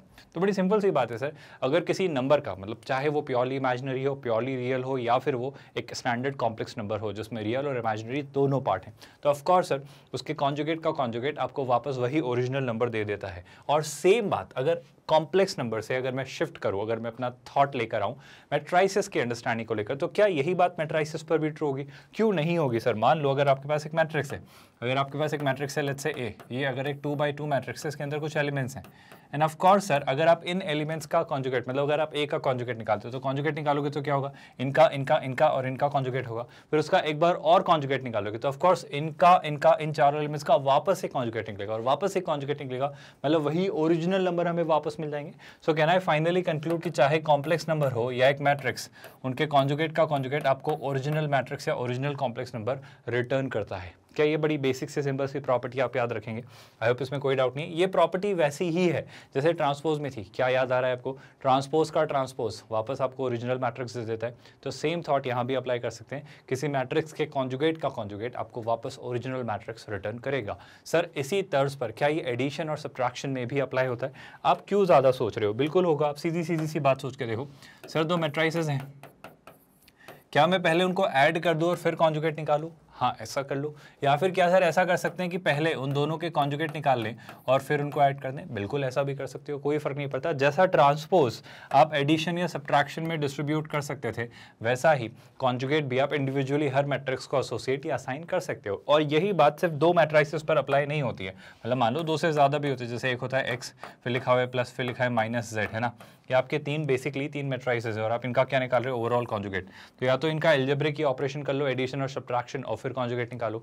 या फिर क्या कर लें सर, या फिर तीनों के इंडिविजुअल कॉन्जुगेट निकाल लीजिए, एक्स का कॉन्जुगेट, वाई का कॉन्जुगेट और जेड का, और जो भी वो अलजेब्रिक ऑपरेशन है एडिशन और सब्ट्रैक्शन वो बाद में अप्लाई कर दीजिए। दोनों में कोई फर्क नहीं पड़ेगा। ये बड़ी सिंपल सी ट्रांसपोज और कॉन्जुगेट में सिमिलर सी प्रॉपर्टी है, लेकिन थोड़े से चेंजेस ऑफ कोर्स इंट्रोड्यूस होते हैं। पहले तो हम स्केलर वाला पार्ट समझ लेते हैं। स्केलर वाला पार्ट भी वैसा ही है, सॉर्टेड होने का मतलब क्या स्टूडेंट? जैसे मान लो, बहुत ध्यान से सुनना है, बहुत जरूरी पार्ट है। जैसे अगर आप किसी स्केलर क्वांटिटी, जब स्केलर कुछ भी हो सकता है ना, अगर किसी स्केलर क्वांटिटी से किसी मैट्रिक्स को मल्टीप्लाई करके आप उसका कॉन्जुगेट निकालना चाह रहे हो, तो बड़ी खुशी की बात है, वही बात जैसी वहाँ ट्रांसपोज में हमने ली थी। अच्छा, ट्रांसपोज में और इसमें क्या फ़र्क है वो समझाता हूँ, सुनिएगा। जैसे अगर किसी स्केलर क्वांटिटी से किसी मैट्रिक्स को मल्टीप्लाई करके ट्रांसपोज निकालना होता था, तो किसी स्केलर क्वांटिटी का ट्रांसपोज क्या होगा? उसमें कोई रो या कॉलम थोड़ी है, तो उसको तो कुछ कन्वर्ट करने की जरूरत नहीं, तो उसका ट्रांसपोज लेने की तो जरूरत है नहीं। लेकिन बच क्या जा रहा है आपका मैट्रिक्स, आप उसका ट्रांसपोज ले लेते, तो हम इसको ऐसा कर लेते थे। लेकिन अगर मैं सर किसी स्केलर क्वांटिटी की बात करूँ, तो ये हो सकता है एक कॉम्प्लेक्स नंबर हो, या प्योरली रियल हो, या प्योरली इमेजिनरी, उसी के और पार्ट्स। तो अगर ये हुआ तो सर अल्फा का भी तो कॉन्जुगेट एग्जिस्ट करेगा। तो उस केस में आप थोड़ा सा केयरफुली बोलेंगे कि सर आप अल्फा का भी कॉन्जुगेट निकाल लीजिए, आप ए का भी कॉन्जुगेट निकाल लीजिए, और फिर उनका प्रोडक्ट ले लीजिए। क्या ये पॉइंट आपको इजीली समझ आया? आई होप इसमें कोई भी डाउट नहीं है। बड़ी स्टैंडर्ड से सिंपल सी प्रोसेस है, बस इस बार ध्यान रखना है। जैसे मैं एक एग्जाम्पल से थोड़ा और क्लियर कर देता हूँ। जैसे मान लो आपको किसी ने बोला कि एक मैट्रिक्स है ए, है ना, एक मैट्रिक्स है ए, जैसे कि उसमें लिखा हुआ है लेट्स से 2, है ना, 3, लेट्स से लिखा है -7 आयोटा, और लेट्स से लिखा है 5 + 2 आयोटा, है ना। लेट्स से एक वैल्यू है, लेट्स से के, लेट्स से कुछ भी इसे हम कह देते हैं, लेट्स से एक वैल्यू है z, है ना, लेट्स कॉल इट z1, है ना, और इसकी वैल्यू है लेट्स से -3 आयोटा। आई होप ये बात आपको समझ आई। अब अगर आपसे कोई पूछता है, ध्यान से सुनिएगा, अगर आपसे कोई पूछता है कि सर z1 a का कॉन्जुगेट बताइए, तो दो बातें, क्या बातें? या तो आप z1 से a को मल्टीप्लाई कर दो, आप z1 से a को मल्टीप्लाई कर दो और फिर उसका कॉन्जुगेट ले लो, या फिर क्या, या फिर आप z1 का कॉन्जुगेट ले लो और a का कॉन्जुगेट ले लो और फिर उसको मल्टीप्लाई कर दो। और चूंकि स्केलर क्वांटिटी तो ज़्यादा सोचने की जरूरत नहीं है, हर एलिमेंट से बस वो मल्टीप्लाई हो जाएगा। क्या ये बात आपको समझ आ रही है? यानी आप क्या करोगे, बहुत ध्यान से सुनना है स्टूडेंट्स, बहुत ध्यान से। इसका ये मतलब है, लेफ्ट हैंड साइड का मतलब है कि पहले ही z1 को a से मल्टीप्लाई कर दो। z1 को a से मल्टीप्लाई करना मतलब क्या? -3 आयोटा 2 से मल्टीप्लाई होगा तो कितना हो जाएगा सर? ये हो जाएगा -6 आयोटा। -3 आयोटा का +3 से मल्टीप्लाई करोगे तो कितना हो जाएगा सर? ये हो जाएगा -9 आयोटा। क्या ये बात आपको समझ आई? सर थोड़ा और अगर हम आगे बढ़े तो -3 आयोटा को -7 आयोटा से मल्टीप्लाई किया तो -3 × -7 +21, और आयोटा का आयोटा स्क्वायर यानी -1, तो वापस ही कितना हो जाने वाला है सर? ये हो जाने वाला है -21। और थोड़ा अगर हम आगे बढ़ें तो क्या बन जा रहा है? ये बन जा रहा है -3 आयोटा × 5 + 2 आयोटा। और अगर इसे हम वर्कआउट करें तो क्या बन जा रहा है? ध्यान से सुनिएगा, 5 का 3 से मल्टीप्लिकेशन किया तो -15 आयोटा, है ना, और 2 × 3 कितना हो जाता है? -6, और आयोटा का स्क्वायर कितना हो जाएगा? माइनस। आई होप आप बात समझ पा रहे हो। तो -6 को माइनस साइन से मल्टीप्लाई किया तो +6, तो यहाँ पे आपको पहले तो क्या मिलेगा? +6, क्योंकि रियल पार्ट है तो उसको पहले लिख ले रहा हूँ। एंड 5 × 3 -15, तो ये हो जा रहा है आपका इमेजिनरी पार्ट जिसे आप लिख ले रहे हो -15 आयोटा। तो ये आपका आ रहा है Z1a। अभी मैंने इसका बार नहीं निकाला है, जैसे ही आप इसका बार निकालोगे तो बार यानी क्या? बार यानी कॉन्जुगेट स्टूडेंट्स, है ना। तो जितने भी इमेजिनरी पार्ट्स हैं, प्योरली इमेजिनरी, उनके साइंस चेंज हो जाएंगे। अगर कोई प्योरली रियल है तो उसमें कोई छेड़खानी नहीं करनी है, लेकिन अगर कोई कॉम्प्लेक्स नंबर है तो उसके इमेजिनरी पार्ट का आप साइन चेंज कर देंगे। तो ये आएगा आपका Z1a का कॉन्जुगेट। क्या ये पार्ट आपको समझ आया? मैं ये कहना चाह रहा हूँ कि जो Z1a का कॉन्जुगेट आपका आया है, ये इस तरीके से भी आ सकता था कि आप पहले Z1 का बार ले लेते और फिर a का बार ले लेते। ये कैसे करेंगे? मेरे ख्याल से बहुत डिफिकल्ट बात नहीं है। अगर मैं Z1 के बार की बात करूँ तो Z1 का बार क्या? अगर Z1 है -3 आयोटा तो क्या आप बता सकते हो सर? Z1 बार होगा, प्योरली इमेजिनरी पार्ट है, तो -3 आयोटा का कॉन्जुगेट होगा 3 आयोटा। सर सिमिलरली क्या आप मुझे ए बार बता सकते हो? आई थिंक बताया जा सकता है। अगर ए बार की मैं बात करूँ तो ए बार क्या हो जाएगा, सोच के देखो स्टूडेंट। सर ये ए है तो 2 और 3 तो रियल नंबर्स हैं, तो वो 2 और 3 ही रहेंगे अनडाउटेडली। लेकिन अगर इमेजिनरी पार्ट है तो -7 आइटा का कॉन्जुगेट क्या हो जाएगा, +7 आइटा, बड़ी सिंपल सी बात। एंड 5 + 2 आइटा का कॉन्जुगेट क्या हो जाएगा, 5 - 2 आइटा। अब क्या निकालना चाह रहे हैं, हम निकालना चाह रहे हैं Z1 बार इंटू ए बार, तो हम इन दोनों का प्रोडक्ट चाह रहे हैं, हम इन दोनों का प्रोडक्ट चाह रहे हैं। आई होप ये बात आपको समझ आ रही है। हम क्या निकाल रहे हैं, Z1 का कॉन्जुगेट इंटू ए का कॉन्जुगेट। तो शुरुआत करते हैं 3 आयोटा इंटू 2, क्लियरली क्या बन जा रहा है स्टूडेंट्स, वो बन जा रहा है 6 iota. So 3 iota into 3 that's clearly कितना, 9 आयोटा। आई होप आपको फर्स्ट रो मैच होती हुई दिख रही है बिना किसी कंफ्यूजन या डाउट के। सर अब अगर अगले एलिमेंट की बात करें तो फिर क्या दिख रहा है sir, 3 iota into 7 iota, 7 into 3 21 और आयोटा का स्क्वायर माइनस, तो ये हो जाएगा -21, है ना। सर अगर लास्ट टर्म की बात करें तो clearly 3 iota into 5 + 2 iota, 3 into 5 कितना 15, तो ये जाने वाला है 15 आयोटा। तो पहले तो इमेजिनरी पार्ट की बात करो तो 15 आयोटा, और 3 इंटू 2 कितना 6, बहुत ध्यान से सुनना, 3 into 2 6, really sorry, 3 into -2 -6, iota का square minus minus minus plus, तो दैट विल बी 6 + 15 आयोटा। तो do you realise same identical आपको पार्ट मिल रहा है। बस यही बात मैं कहना चाह रहा हूँ, याद रखिएगा स्टूडेंट्स क्या, कि अगर आपसे किसी भी कॉम्प्लेक्स नंबर में ऐसा कहा जाए, किसी भी कॉम्प्लेक्स नंबर में ऐसा कहा जाए, या रादर मैट्राइसिस के कॉन्टेक्स्ट में हम बात करें तो किसी भी स्केलर क्वांटिटी से किसी मैट्रिक्स को मल्टीप्लाई करके उसका कॉन्जुगेट निकालना है, तो आप उसको ऐसे भी लिख सकते हो कि उस स्केलर और उस मैट्रिक्स का इंडिविजुअल कॉन्जुगेट निकालकर आप उनका प्रोडक्ट ले लीजिए। सर मल्टीप्लिकेशन जब आप ट्रांसपोज वाला पार्ट लेते थे तो थोड़ा सा ट्रिकी होता था, ये अलग है, बिल्कुल बात है, ये थोड़ा अलग है। ट्रांसपोज में आपकी रो और कॉलम चेंज हो जा रही थी, तो वहाँ पर थोड़ा केयरफुल रहना पड़ रहा था। याद आ रहा है स्टूडेंट्स, जैसे हम अगर बात करें एक्स और वाई का प्रोडक्ट लेके उसका ट्रांसपोज लेना, तो हम कहते थे सर या तो ऐसे कर लो, या फिर क्या कर सकते हो सर, अब वाई का ट्रांसपोज ले लो और फिर एक्स का ट्रांसपोज ले लो, ऑर्डर चेंज हो जाता था। ये थोड़ा सा क्रूशियल या क्रिटिकल पार्ट हुआ करता था। लेकिन जहां तक सर कॉन्जुगेट की बात है, अगर कॉन्जुगेट की बात है, यानी लेट्स से सर ए एक मैट्रिक्स है और बी एक मैट्रिक्स है ना, और इनका मुझे कॉन्जुगेट लेना है प्रोडक्ट लेकर, तो क्या इंडिविजुअली कॉन्जुगेट लेकर भी प्रोडक्ट कर सकते हो? बिल्कुल। अगर वो चीज़ें सिस्टमैटिकली आप कर पा रहे हो तो पहले आप ए का कॉन्जुगेट ले लीजिए, फिर आप बी का कॉन्जुगेट ले लीजिए, फिर उनका प्रोडक्ट ले लीजिए। इससे भी कोई फ़र्क नहीं पड़ेगा और इससे भी आपका आंसर डेफिनेटली सेम आएगा। आई होप यहाँ पर ये फ़र्क आपको याद रहेगा, यानी ट्रांसपोज में। और इसमें एक मेजर सा फ़र्क जो मैं हाईलाइट करना चाह रहा हूँ कि ट्रांसपोज में साइन इन्वर्ट होता है, सॉरी ऑर्डर चेंज हो जाता है। मतलब अगर वो एक्स वाई जेड है तो वो जेड वाई एक्स हो जाएगा, लेकिन कॉन्जुगेट में वो वैसा ही रहेगा। और ट्रांसपोज में ऐसा क्यों रहा है, क्योंकि सर रो कॉलम में और कॉलम रो में चेंज हो जा रही है, तो मल्टीप्लिकेशन ये वाला फिर ऐसा एग्जिस्ट करेगा, मतलब फिर y के ट्रांसपोज का x के ट्रांसपोज से होगा। आई होप ये बात आप अच्छे से डाइजेस्ट कर पा रहे हो और इसमें कोई भी कन्फ्यूजन नहीं है। अगर ये सारी प्रॉपर्टीज़ क्लियर होती हैं स्टूडेंट्स, अगर इसमें कोई डाउट नहीं है तो थोड़ा और आगे बढ़ते हैं और एक और कंसेप्ट सीखने की कोशिश करते हैं। यहाँ पर हम बात करेंगे transpose of the conjugate of a matrix. मतलब सर क्या किसी मैट्रिक्स के कॉन्जुगेट का ट्रांसपोज निकाल सकते हैं, या किसी मैट्रिक्स के ट्रांसपोज का कॉन्जुगेट निकाल सकते हैं? बिल्कुल कर सकते हैं। बहुत ध्यान से सुना, बहुत इंटरेस्टिंग सी बात मैं आपसे कहना चाह रहा हूँ, सुनिएगा बहुत ध्यान से। सर कोई फर्क नहीं पड़ रहा है, मतलब अगर आपके पास लेट्स से एक मैट्रिक्स है, जिस मैट्रिक्स का ऑर्डर है लेट्स से 3x2 है ना, तो एलिमेंट्स कैसे होंगे, 2 तो कॉलम्स होंगे और 3 क्या होंगी, रोज। तो इस तरीके से आपकी चीज़ें होंगी। अगर ये एलिमेंट्स की मैं बात करना चाहूँ, थोड़ी देर के लिए आपको चीज़ें दिखाना चाहूँ, तो सर ऐसे कुछ होंगे AB, फिर होंगे लेट्स से CD और ये होगा लेट्स से EF, है ना। तो मैं कहना चाह रहा हूँ बड़ी सिंपल सी बात कि अगर ये आपका मैट्रिक्स था x, तो आपके x का ट्रांसपोज क्या होगा सर? x का ट्रांसपोज जो होगा वो आप सीधी सी बात है सर, रो कॉलम में और कॉलम रो में। आई होप आपको ये बात याद है। तो ACE जो आपकी पहली रो है, सॉरी जो आपका पहला कॉलम है वो आपकी पहली रो बन जाएगी, तो यहाँ पर आ जाने वाला है ACE। और जो आपका सेकंड कॉलम है BDF वो आपकी सेकंड रो बन जाएगी, तो हो जाएगा BDF। और इस बेसिस पे मैं कंक्लूड करूँगा कि ये 2/3 का मैट्रिक्स बन जाएगा। आई होप बड़ी सिंपल सी बात है। और सर अगर इतनी सी बात थी तो आप आगे क्या करोगे, अगर मैं चाहूँ इसका कॉन्जुगेट निकालना, तो क्या x के ट्रांसपोज का कॉन्जुगेट निकाल सकते हैं? बिल्कुल निकाल सकते हैं सर। अगर x के ट्रांसपोज का कॉन्जुगेट निकाला तो क्या होगा सर, हर एक एलिमेंट का इंडिविजुअल कॉन्जुगेट ले लीजिए। मतलब आप क्या करोगे सर, आप a का कॉन्जुगेट ले लीजिए, आप c का कॉन्जुगेट ले लीजिए, आप e का कॉन्जुगेट ले लीजिए, जो भी होंगे वो, है ना। मुझे नहीं पता वो कैसे नंबर है, कॉम्प्लेक्स, रियल, प्योरली इमेजिनरी, जैसे भी हैं, पर उन सब के हम क्या ले लेंगे, इंडिविजुअल कॉन्जुगेट। मैं ये कह रहा हूँ कि सर इस बात से फ़र्क पड़ता है क्या कि पहले आप ट्रांसपोज लें फिर कॉन्जुगेट लें, या पहले आप कॉन्जुगेट लें फिर ट्रांसपोज लें? कोई फ़र्क नहीं पड़ता। आप सोच के देखो, अगर ये x है तो सोच के बताओ x बार क्या होता? सर x बार होता a bar, b bar, c bar, d bar, e बार और f बार। और अगर आपने x कॉन्जुगेट ले लिया है फिर इसका ट्रांसपोज क्या होता? I think again I need not tell you, same बात होती। यही कॉलम्स रो में कन्वर्ट हो जाते, तो उस केस में भी क्या हो रहा होता? अगर आप ध्यान से देखोगे तो सर उस केस में भी तो आपको चीज़ें वैसी मिल रही होती जैसी हैं। यानी अगर ये ACE आपका पहला कॉलम है तो क्या मिल रहा होता? मतलब a bar, c bar, e बार अगर आपका पहला कॉलम है तो वो a bar, c bar, e बार आपका पहला रो बन जाता, और b bar, d bar, F bar, ये आपका पहला सेकंड रो बन जाता। और again I hope you are realizing ये और ये आइडेंटिकल है। मतलब बात बड़ी सिंपल सी मैं आपको हाईलाइट करना चाह रहा हूँ, क्या कि सर अगर एक मैट्रिक्स है एक्स, तो चाहे आप पहले उसका ट्रांसपोज ले लें फिर आप उसका कॉन्जुगेट लें, या फिर उसी मैट्रिक्स का पहले आप कॉन्जुगेट ले लें फिर ट्रांसपोज ले लें, कोई फर्क नहीं पड़ता। तो बात ये समझाना चाह रहा हूँ कि ट्रांसपोज का कॉन्जुगेट या कॉन्जुगेट का ट्रांसपोज भी लिया जा सकता है, उसमें कोई बहुत बड़ी चैलेंजिंग या टफ बात नहीं है। आई होप ये पॉइंट बहुत अच्छे से डाइजेस्ट हुआ और इसमें भी कोई कंफ्यूजन नहीं।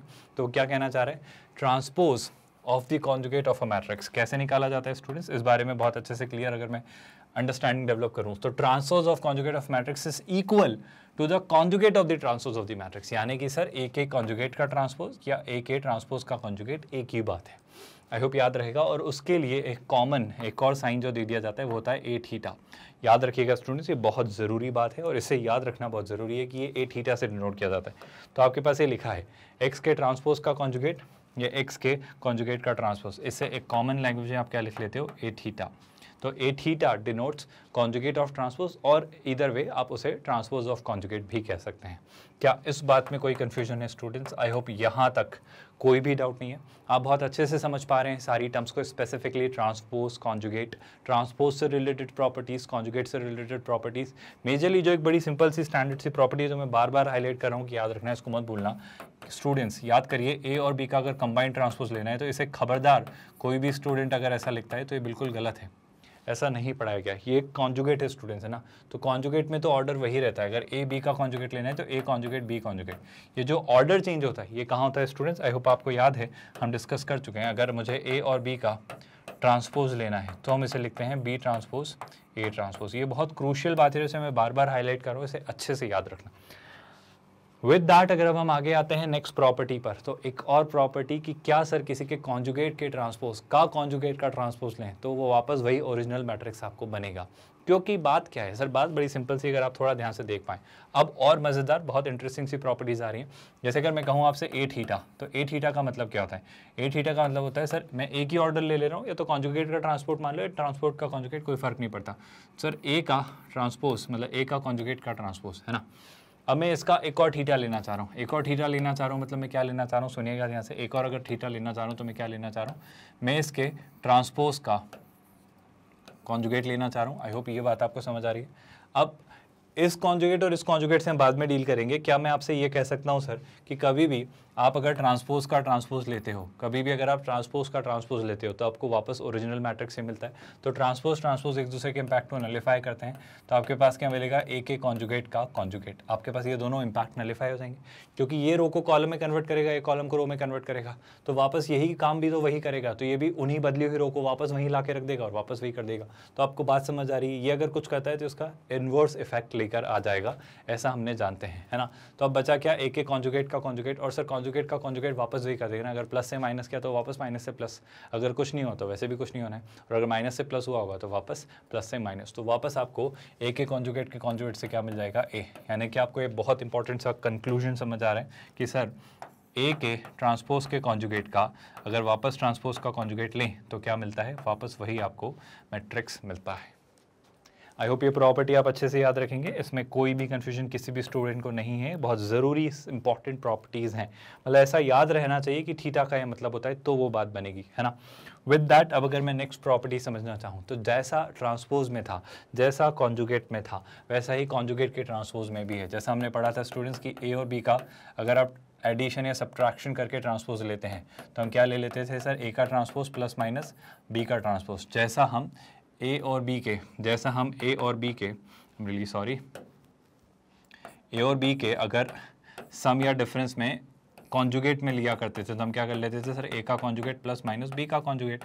तो ऑफ कोर्स सर अगर ट्रांसपोज का कॉन्जुगेट लेना है तो फ़र्क क्यों पड़ेगा, कोई फ़र्क नहीं पड़ेगा। मतलब अगर आपको ए और बी के एडिशन या सब्ट्रैक्शन का ट्रांसपोज का कॉन्जुगेट लेना है तो आप इंडिविजुअली ए के ट्रांसपोज का कॉन्जुगेट ले लीजिए और बी के ट्रांसपोज का कॉन्जुगेट ले लीजिए और फिर उनका सम या डिफरेंस ले लीजिए, तब भी आपका सेम ही रिजल्ट आएगा। क्या ये प्रॉपर्टी बड़ी सिंपल सी अंडरस्टैंडेबल प्रॉपर्टी है? आप ब्रेन में इस बात को डाइजेस्ट कर पा रहे हो कि हाँ सर एक ही बात है। क्यों एक ही बात है, आप समझो। सर ए का ट्रांसपोज लिया, बी का ट्रांसपोज लिया, फिर उनके कॉन्जुगेट्स ले लिए और फिर उनको ऐड कर दिया, सबट्रैक्ट कर दिया। एक ही बात है सर, ए और बी को ऐड या सबट्रैक्ट कर दो, फिर उनके ट्रांसपोज ले लो और फिर उसका कॉन्जुगेट कर दो। अल्टीमेटली क्या चेंज हो रहा है, फ़र्क वही करस्पॉन्डिंग ही तो एलिमेंट्स ऐड या सबट्रैक्ट हो रहे हैं, वही करस्पॉन्डिंग एलिमेंट्स पर ही तो मतलब कॉन्जुगेट लिया जा रहा है। तो कुछ ज़्यादा चेंजेस मतलब कुछ भी चेंज नहीं होगा, आपका ये रिजल्ट हो या रिजल्ट ये सेम ही मिलने वाला है, क्योंकि ये डिराइव इन दोनों से हो रहा है ना। तो बेशक इसमें भी वही होता था, इसमें भी वही होता था, तो इन दोनों के कॉम्बिनेशन में भी तो वही होने वाला है। क्या ये बात आप अच्छे से डाइजेस्ट कर पा रहे हो स्टूडेंट्स? आई होप यहाँ तक कोई डाउट नहीं। अगर मैं नेक्स्ट प्रॉपर्टी पर फोकस करूँ तो अब क्या आ रहा है, अब बहुत ज़रूरी बात आ रही है। सर इसका क्या मतलब है, सुनिएगा, बहुत इंटरेस्टिंग सी बात है, बहुत मज़ेदार सी बात है, लर्न अ लॉट। अगर मैं कहूँ सर कि किसी मैट्रिक्स को किसी स्केलर क्वांटिटी से मल्टीप्लाई करें और उसके ट्रांसपोज का मैट्रिक्स, उसके ट्रांसपोज का कॉन्जुगेट या उसके कॉन्जुगेट का ट्रांसपोज, दोनों इंटरचेंजेबल है, कोई फर्क नहीं पड़ता अभी फिलहाल, क्योंकि आप ट्रांसपोज लेके कॉन्जुगेट निकालें या कॉन्जुगेट लेकर ट्रांसपोज, कोई फर्क नहीं पड़ता, ऑर्डर यहाँ पर मैटर नहीं करता है ना। लेकिन अगर मैं बात करूँ सर के ए का, मतलब किसी मैट्रिक्स ए को किसी स्केलर क्वांटिटी के से मल्टीप्लाई करके उसके कॉन्जुगेट का ट्रांसपोज या ट्रांसपोज का कॉन्जुगेट निकालना है, तो क्या करेंगे, मैं कहूँगा सर इसको आप पहले तो ऐसा लिख दो के थीटा और ए थीटा। अब बेसिकली के थीटा है क्या, मतलब के थीटा क्या होगा सर, के थीटा है के ट्रांसपोज का कॉन्जुगेट और ए थीटा क्या है, ए के ट्रांसपोज का कॉन्जुगेट, जिसे मैं ए थीटा ही लिखा रहने देता हूँ तो चलेगा। अब मैं बड़ी साधारण सी बात आपसे कहना चाह रहा हूँ स्टूडेंट्स कि क्या किसी स्केलर क्वांटिटी का कोई ट्रांसपोज हो सकता है? सर स्केलर है ना, मैट्रिक्स होता तो रो या कॉलम को इंटरचेंज करते, बट स्केलर है मतलब एक ही वैल्यू है, तो उसमें कैसी रो और कैसे कॉलम, तो उसका ट्रांसपोज कुछ होगा ही नहीं, वो वही होगा। तो आप बात समझ पा रहे हो, मैं इसे क्या लिखूंगा सर, के का ट्रांसपोज के इक्वल होगा, क्योंकि के एक स्केलर क्वांटिटी, तो के का बस क्या कर लेना है आपको, कॉन्जुगेट ले लेना है, और ए का तो आपको ट्रांसपोज का कॉन्जुगेट दोनों लेना है। क्या आप बात समझ पाए? बात बड़ी साधारण सी है कि अगर किसी मैट्रिक्स को किसी स्केलर से मल्टीप्लाई करके उसका ट्रांसपोज का कॉन्जुगेट लेना है, तो स्केलर का आप कॉन्जुगेट ले लीजिए और उस मैट्रिक्स का ट्रांसपोज का कॉन्जुगेट ले लीजिए और फिर उस स्केलर से पूरे मैट्रिक्स के सारे एलिमेंट को मल्टीप्लाई कर दीजिए। क्या बात बड़ी साधारण सी आपको समझ आई? आई होप बड़ी अंडरस्टैंडेबल सी बात है, इसमें कोई डिफिकल्टी या चैलेंज नहीं है और ये आप इजीली डाइजेस्ट कर पाए। सर ठीक है, ये तो अच्छी बात है, ये तो हमें समझ आया, लेकिन आप इस बारे में क्या कमेंट करोगे अगर आपके पास ऐसा कुछ एक्सप्रेशन आता है? अगर आपके पास एक्सप्रेशन आता है ए बी का थीटा, तो मैं क्या इसे स्टूडेंट्स अपनी अंडरस्टैंडिंग के लिए ऐसा लिख सकता हूँ कि सर मैं इसे ऐसा लिखना चाहता हूँ ए बी के ट्रांसपोज का कॉन्जुगेट। आई होप इस बात ने आपको बॉदर नहीं किया। सर मुझे पता है ए और बी के अगर ट्रांसपोज का कॉन्जुगेट लेना है तो क्या मैं इसे ऐसा लिख सकता हूँ सर ए का, आई am really sorry, I hope आपको ये बात समझ आ रही, दो मल्टीप्लिकेशन का अगर ट्रांसपोज लेना है तो ऑर्डर चेंज हो जाता है, तो हम इसे लिख सकते हैं बी का ट्रांसपोज इंटू ए का ट्रांसपोज का कॉन्जुगेट। और कॉन्जुगेट वाली प्रॉपर्टी हम जानते हैं, कॉन्जुगेट वाली प्रॉपर्टी हम कैसे जानते हैं सर, आप जानते हो कि ये डिस्ट्रीब्यूट हो सकता है, तो आप लिख सकते हो बी के ट्रांसपोज का कॉन्जुगेट इंटू ए के ट्रांसपोज का कॉन्जुगेट, और सर ट्रांसपोज के कॉन्जुगेट को हम क्या कहते हैं, थीटा, तो आप इसे क्या लिख सकते हो, बी थीटा इंटू ए थीटा। तो ऑफकोर्स सर अगर आपसे पूछा जाए ए बी के ट्रांसपोज का कॉन्जुगेट, तो आप कहोगे फिर वो वापस वही ट्रांसपोज उस पर अफेक्ट करेगा, और ट्रांसपोज जब उसको अफेक्ट करेगा, इम्पैक्ट डालेगा, तो आपको फिर बी थीटा इंटू ए थीटा लिखना होगा। क्या ये प्रॉपर्टीज़ आपको इजीली समझ आ रही हैं? मेरे ख्याल से तो इनमें कोई डाउट नहीं होगा, और अगर है तो कमेंट्स में ज़रूर लिखेगा, मैं और क्लैरिटी के साथ समझाऊंगा, बट मेरा यकीन है कि ये प्रॉपर्टीज़ बहुत इजीली आप डाइजेस्ट कर पा रहे हो। जैसे अगर इसको मैं किसी और तरीके से कहना चाहूँ तो ऐसे भी कह सकते हो, जैसे सर लिखा हुआ है एक एग्जाम्पल के तौर पर, अगर मैं थोड़ी और क्लैरिटी के साथ आपको चीज़ दिखाना चाहूँ कि सर लिखा हुआ है एक्स वाई है ना, और एक्स वाई का आप थीटा निकालना चाह रहे हो, तो मैं कह सकता हूँ ना एक्स वाई क्या होता है, आप लिख सकते हो अगर आपको कन्फ्यूजन है तो कॉन्जुगेट का ट्रांसपोज। क्या बात समझ आई? और कॉन्जुगेट कैसा होता है सर, कॉन्जुगेट इजीली डिस्ट्रीब्यूट हो जाता है, ऑर्डर चेंज नहीं होता है, तो क्या लिख सकते हो आप लिख सकते हो एक्स बार और वाई बार का ट्रांसपोज। लेकिन सर ये एक अपने आप में एक इंडिविजुअल मैट्रिक्स है, एक इंडिविजुअल मैट्रिक्स है, और अगर इनका ट्रांसपोज लेना है, अगर इन दोनों का प्रोडक्ट लेकर ट्रांसपोज लेना है, तो फिर सर ऑर्डर चेंज करना पड़ता है, का ट्रांसपोज डिस्ट्रीब्यूट करना है, तो मैं क्या लिखूंगा एक्स बार का transpose, I am really sorry, order change हो जाएगा, तो पहले आपका कौन आ जाने वाला है, पहले आ जाने वाला है वाई बार इसका ट्रांसपोज, और फिर क्या आ जाने वाला है एक्स बार इसका ट्रांसपोज। क्या ये बात आपको समझ आई? और सर अगर किसी मैट्रिक्स का अगर आप ट्रांसपोज लें, मतलब कॉन्जुगेट लेकर ट्रांसपोज लें, या किसी मैट्रिक्स का एक्स का जैसे कॉन्जुगेट लेकर ट्रांसपोज लें, तो उसे तो आप सीधे थीटा से डिनोट करते हो, तो आप इसे लिखोगे वाई थीटा एक्स थीटा, जो कि यहाँ पर क्या था, जो कि यहाँ पर था एक्स वाई थीटा। तो आई होप ये प्रॉपर्टी अब आसानी से डाइजेस्ट होगी, इसमें भी कोई कन्फ्यूजन नहीं, बहुत ईजिली आप समझ पाए। तो मेरे यकीन है ये तीन जो बहुत ज़रूरी चीज़ों पर बात की हमने, किस किस पर स्टूडेंट्स, हमने बात की ट्रांसपोज पर, अभी फ़िलहाल हमने बात की फ़िलहाल अभी कॉन्जुगेट पर, और हमने बात की क्या, हमने बात की ट्रांसपोज ऑफ कॉन्जुगेट या कॉन्जुगेट ऑफ ट्रांसपोज, और इन तीनों से रिलेटेड जितनी भी प्रॉपर्टीज़ पड़ी उसमें कोई कन्फ्यूजन नहीं। मैं कहूँगा जैसा ये यहाँ पर हो रहा है ऐसा का ऐसे ही ट्रांसपोज में भी होता है और ऐसा का ऐसे ही कॉन्जुगेट में भी होता है। मतलब किसी मैट्रिक्स के ट्रांसपोज का ट्रांसपोज वापस ओरिजिनल मैट्रिक्स, किसी मैट्रिक्स के कॉन्जुगेट का कॉन्जुगेट वापस ओरिजिनल मैट्रिक्स। दूसरी बात, किसी मैट्रिक्स में दूसरा मैट्रिक्स ऐड या सब्ट्रैक्ट करके उनका अगर हम ट्रांसपोज का कॉन्जुगेट लें तो इससे अच्छा है आप इंडिविजुअली उनको ले लीजिए और ऐड या सब्ट्रैक्ट कर लीजिए। सेम काम यहाँ भी कर सकते हो और सेम काम यहाँ भी कर सकते हो, कोई फ़र्क नहीं पड़ता। हाँ सर, जब किसी स्केलर क्वांटिटी से मल्टीप्लाई करते हैं, जब किसी स्केलर क्वांटिटी से मल्टीप्लाई करते हैं तो ट्रांसपोज लेने का कोई फ़र्क ही नहीं पड़ता, तो हम उसे क्या लिख देते थे, हम उसे लिख देते थे के ए ट्रांसपोज, याद आ रहा है। लेकिन अगर किसी कॉन्जुगेट से मतलब स्केलर से मल्टीप्लाई करके उसका कॉन्जुगेट लेते थे तो ऑफकोर्स उस स्केलर का भी कॉन्जुगेट हम लेते थे और इस तरीके से हम चीज़ें सोचते थे। अगर बात मल्टीप्लिकेशन की आती है सर तो मल्टीप्लिकेशन में भी ध्यान रखना पड़ेगा। अगर ट्रांसपोज लेना होता था तो ऑफ कोर्स आप उसको लिखते थे पहले दूसरा वाला और फिर पहला वाला, लेकिन कॉन्जुगेट में तो आप सीधे सीधे ऐसा का ऐसा लिख देते थे। और जैसा ही वैसा ही ट्रांसपोज की वजह से ट्रांसपोज ऑफ कॉन्जुगेट यानी थीटा में भी फ़र्क पड़ रहा है। क्या ये बात आप आसानी से समझ पाए स्टूडेंट्स? आई होप तीनों का डिफरेंस, तीनों का कंपैरिजन क्लियर है। और अगर ट्रांसपोज कॉन्जुगेट और ट्रांसपोज ऑफ कॉन्जुगेट समझ आया तो थोड़ा और आगे बढ़ते हैं, कुछ और अंडरस्टैंडिंग डेवलप करते हैं और कुछ और चीज़ें समझते हैं। नेक्स्ट जो कंसेप्ट आपके सामने आता है that is called trace of a matrix. अब किसी मैट्रिक्स का ट्रेस एग्जैक्टली होता क्या है उस पर हम बात करते हैं। इस डेफिनेशन को पढ़िए और फिर हम साथ में आगे बढ़ेंगे और इसे डिटेल में डिस्कस करेंगे। Now there comes another concept student जिसे हम कहते हैं ट्रेस ऑफ अ मैट्रिक्स। अभी एग्जैक्टली होता क्या है वो समझते हैं, सुनिएगा अपने से। Let A be a square matrix. तो first of all we will require a square matrix, हमें ज़रूरत होगी एक स्क्वायर मैट्रिक्स की। और फिर क्या, सुनिएगा बहुत ध्यान से, the sum of the elements of a line along the principal diagonal is called trace of a। Sir क्या मतलब है इसका? अब टेक्निकल टर्म्स को अगर बहुत ध्यान समझें तो मान लेते हैं एक मैट्रिक्स x लेट्स से और ये हमारा ऑर्डर 3 का स्क्वायर मैट्रिक्स यानी 3/3 का एक स्क्वायर मैट्रिक्स है। आई होप बड़ी सिंपल सी बात है। सर यहाँ पर कुछ एलिमेंट्स हैं, जैसे लिखा हुआ है ए बी, या अगर मैं आपको वो वाली टेक्निक से बताऊँ तो ये A11 A12 A13, फिर ये क्या हो जाना है सर, ये हो जाना है A21 A22 और A23, और सर ये क्या हो जाना है सर, ये हो जाना है A31 A32 and A33। I hope आप भूले नहीं हो लीडिंग डायगोनल या प्रिंसिपल डायगोनल या जो इसका मेन डायगोनल होता है वो कौन सा होता है स्टूडेंट्स? आई होप आपको याद आ रहा होगा कि हमारा जो लीडिंग डायगोनल होता है वो आपका होता है ये वाला, जिसमें आते हैं A11 A22 और क्या स्टूडेंट्स A33। ये जो तीन एलिमेंट्स आ रहे हैं, आई होप ये क्लियरली पैटर्न आपको दिख रहा है और इसमें कुछ भी कहने या बताने की जरूरत नहीं है अब, क्योंकि ये बात हम कई बार डिस्कस कर चुके हैं। 1 1 2 2 3 3। तो अगर इस तरह के एलिमेंट्स हमें नजर आ रहे हैं, इस तरह के एलिमेंट्स हमें नजर आ रहे हैं तो हम इसे क्या कहते हैं, हम इसे कहते हैं प्रिंसिपल डायगोनल, जो कि सीधी सी बात है। अगर इस प्रिंसिपल डायगोनल या लीडिंग डायगोनल या जो मेन डायगोनल आप कह रहे हो, अगर इसके एलिमेंट्स का मैं सम कर देता हूँ यानी A11 A22 और A33 का सम कर देता हूं तो हम इससे कहते हैं trace of a matrix A, और इसे हम ऐसे डिनोट करते हैं। सर आप इतनी सारी बातें पढ़ाए जा रहे हो बट समझ में नहीं आ रही ये चीज़ें यूज़ कैसे होने वाली, कहाँ पे कौन सी चीज़ काम आने वाली, कहाँ पर कौन सी चीज़ कैसे अप्लाई होने वाली है। ये वैसी ही बात होगी जैसे अगर आप फर्स्ट स्टैंडर्ड या 12th स्टैंडर्ड में, सॉरी फर्स्ट या सेकंड स्टैंडर्ड में थे तो आपको काउंटिंग या ABCD यानी अल्फ़ाबेट या बेसिक काउंटिंग 1 2 3 4 5 या टेबल सिखाई जा रही थी, तब आप बिल्कुल, तब तो वैसे ही आप सेंसलेस थे, तब आप एनीवे सेंसलेस थे, मतलब क्लूलेस थे कि सर एग्जैक्टली हो क्या रहा है। मतलब ये पहाड़े, ये टेबल्स, ये गिनती यानी काउंटिंग या ये अल्फ़ाबेट यानी ABCD या वो आपका 12 मतलब वो अनार आम जो यू आप पढ़ते थे, वो सब क्या पढ़ रहे थे, क्यों पढ़ रहे थे, वहाँ रीज़न नहीं समझ आ रहा था, क्योंकि वहाँ से ही तो आपका फाउंडेशन बना था। पर उन्हें क्लब करके, जैसे अगर मैं शब्दों की बात करूँ तो लेटर्स को क्लब करके वर्ड्स बने, वर्ड्स को क्लब करके सेंटेंसेस बने, और फिर उसी तरीके से आपके क्वेश्चंस और आंसर्स बने, और अब आपने इतनी सारी वोकैब की या फिर लैंग्वेज की अंडरस्टैंडिंग डेवलप की, जो भी भाषाएं आपने पढ़ी। मैं बस सिंपल सी बातें कहना चाह रहा हूँ, ये हमारी मैथ्स की भाषा की कुछ टर्मिनोलॉजीज हैं।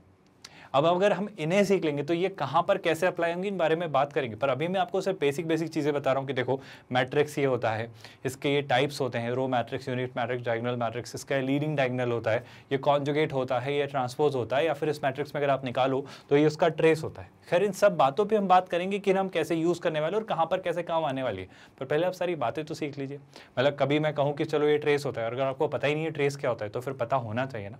तो पहले मैं सारे बेसिक्स आपको बता देना चाह रहा हूँ, फिर हम हम इन्हें एक साथ क्वेश्चंस में अप्लाई करके क्वेश्चंस फिगर आउट करना या एप्लीकेशंस में फिगर आउट करके देखेंगे कि चीज़ें कैसे अप्लाई हो रही हैं। बट फिलहाल सारे कंसेप्ट समझ लीजिए स्टूडेंट्स, क्योंकि जैसा प्रॉमिस किया है स्क्रैच से जे एडवांस तक जाएंगे और वही बात हो रही है कि अभी चीज़ें हम स्क्रैच से समझ रहे हैं, बिल्कुल बेसिक से समझ रहे हैं। तो अगर मैं ट्रेस की बात करूँ तो ट्रेस क्या होता है students, main diagonal, leading diagonal, जो आपका मेन डायगोनल होता है उसके सारे एलिमेंट्स का सम। बड़ी बेसिक से सिंपल सी बात है। अब अगर ये बात है, आई होप ये कंफ्यूजन तो अब नहीं है कि कोई भी स्टूडेंट इसे भी डायगोनल की तरह ट्रीट नहीं करता है। हमारे पास डायगोनल होगा ऑफ कोर्स हो, पर हम मैट्रिक्स के कॉन्टेक्स्ट में, पहली बात तो स्क्वायर मैट्रिक्स होना जरूरी है, और उस कॉन्टेक्स्ट में हम इससे ही लीडिंग डायगोनल कहेंगे। आई होप ये बात आप डाइजेस्ट कर पा रहे हो। जैसे मैं एक एग्जांपल के तौर पर आपको कहना चाहूँ कि सर मान लो ए एक मैट्रिक्स है जिसके अंदर कुछ एलिमेंट्स है 2, 3, 0 एंड लेट्स से 7, है ना। क्या आप मुझे इस मैट्रिक्स का ट्रेस बता सकते हो? मैं कहूँगा हाँ सर आसान है। क्यों आसान है? क्योंकि सर अब हम जानते हैं ट्रेस क्या होता है। सर ट्रेस होता है डायगोनल के एलिमेंट्स का सम, यानी ये -2 और 7 का सम, और -2 और 7 का sum I hope I need not tell you कितना होता है स्टूडेंट्स, +5। सो इसका जब आप ट्रेस निकालेंगे तो वो कितना होगा सर? वो क्लियरली ए होगा। क्या ये बात आपको समझ आई? और इसे अगर मैं मैथमेटिक्स की लैंग्वेज में लिखना चाहूँ तो क्या ये पैटर्न दिखा सर? अगर एक n ऑर्डर का स्क्वायर मैट्रिक्स है, if we have a square matrix, है ना, if we have a square matrix of order n, है ना, of which order? Of order n, really sorry, of order n, है ना। तो क्लियर सी बात है सर, उसके डायगोनल में आपको चीज़ें ऐसी दिख रही होंगी। कैसी दिख रही होंगी? बड़े ध्यान से सुनिएगा सर। A11 दिख रहा होगा, फिर यहाँ A22 दिख रहा होगा, फिर यहाँ A33 दिख रहा होगा, ये चलता चला जाएगा कहाँ तक? ANN तक, है ना। बड़ी सिंपल सी बात मैं कहना चाह रहा हूँ। तो सर इस डायगोनल के सारे एलिमेंट्स को उठा लेंगे और इनका क्या कर देंगे? सम। यानी आप क्या कर देंगे? हम बड़ी सिंपल सी बात करेंगे sir, A11 plus A22 plus A33 से लेकर ANN तक। और इसे मैथ्स की लैंग्वेज में कैसे लिखते हैं स्टूडेंट? सर बड़ी सिंपल सी बात है, आप लिखते हो समेशन AII, लेकिन AII में I कहाँ से शुरू हो रहा है? 1 से कहाँ तक जा रहा है? जिस ऑर्डर का वो मैट्रिक्स है। और I मतलब क्या? A11 प्लस 1 इंक्रीज हुआ तो A22, फिर 1 से इंक्रीज हुआ तो A33, कहाँ तक? ANN तक। तो इस तरीके से आप किसी भी स्क्वायर मैट्रिक्स का ट्रेस निकाल सकते हो। क्या यहाँ तक चीज़ें समझ आई? अब एक और ज़रूरी बात मैं कहना चाह रहा हूँ कि इस चैप्टर में डिटर्मिनेंट और मैट्राइसेस आगे पीछे यूज़ होते रहेंगे। मतलब मैट्रिक्स को समझने के लिए डिटर्मिनेंट्स की जरूरत लगेगी, डिटर्मिनेंट को समझने के लिए मैट्रिक्स की जरूरत लगेगी।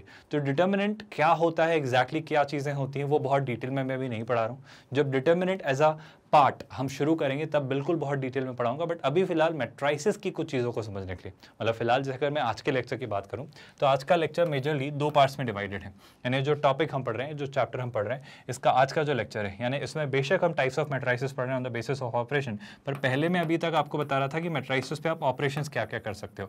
तो ऑपरेशंस हमने क्या क्या देखे स्टूडेंट्स? अभी तक हमने ऑपरेशन देखे जैसे कि सर आप ट्रांसपोज निकाल सकते हो, आप क्या निकाल सकते हो? आप सर कॉन्जुगेट निकाल सकते हो, या फिर आप ट्रांसपोज का कॉन्जुगेट या कॉन्जुगेट का ट्रांसपोज निकाल सकते हो, या फिर किसी मैट्रिक्स का आप चाहो तो ट्रेस निकाल सकते हो।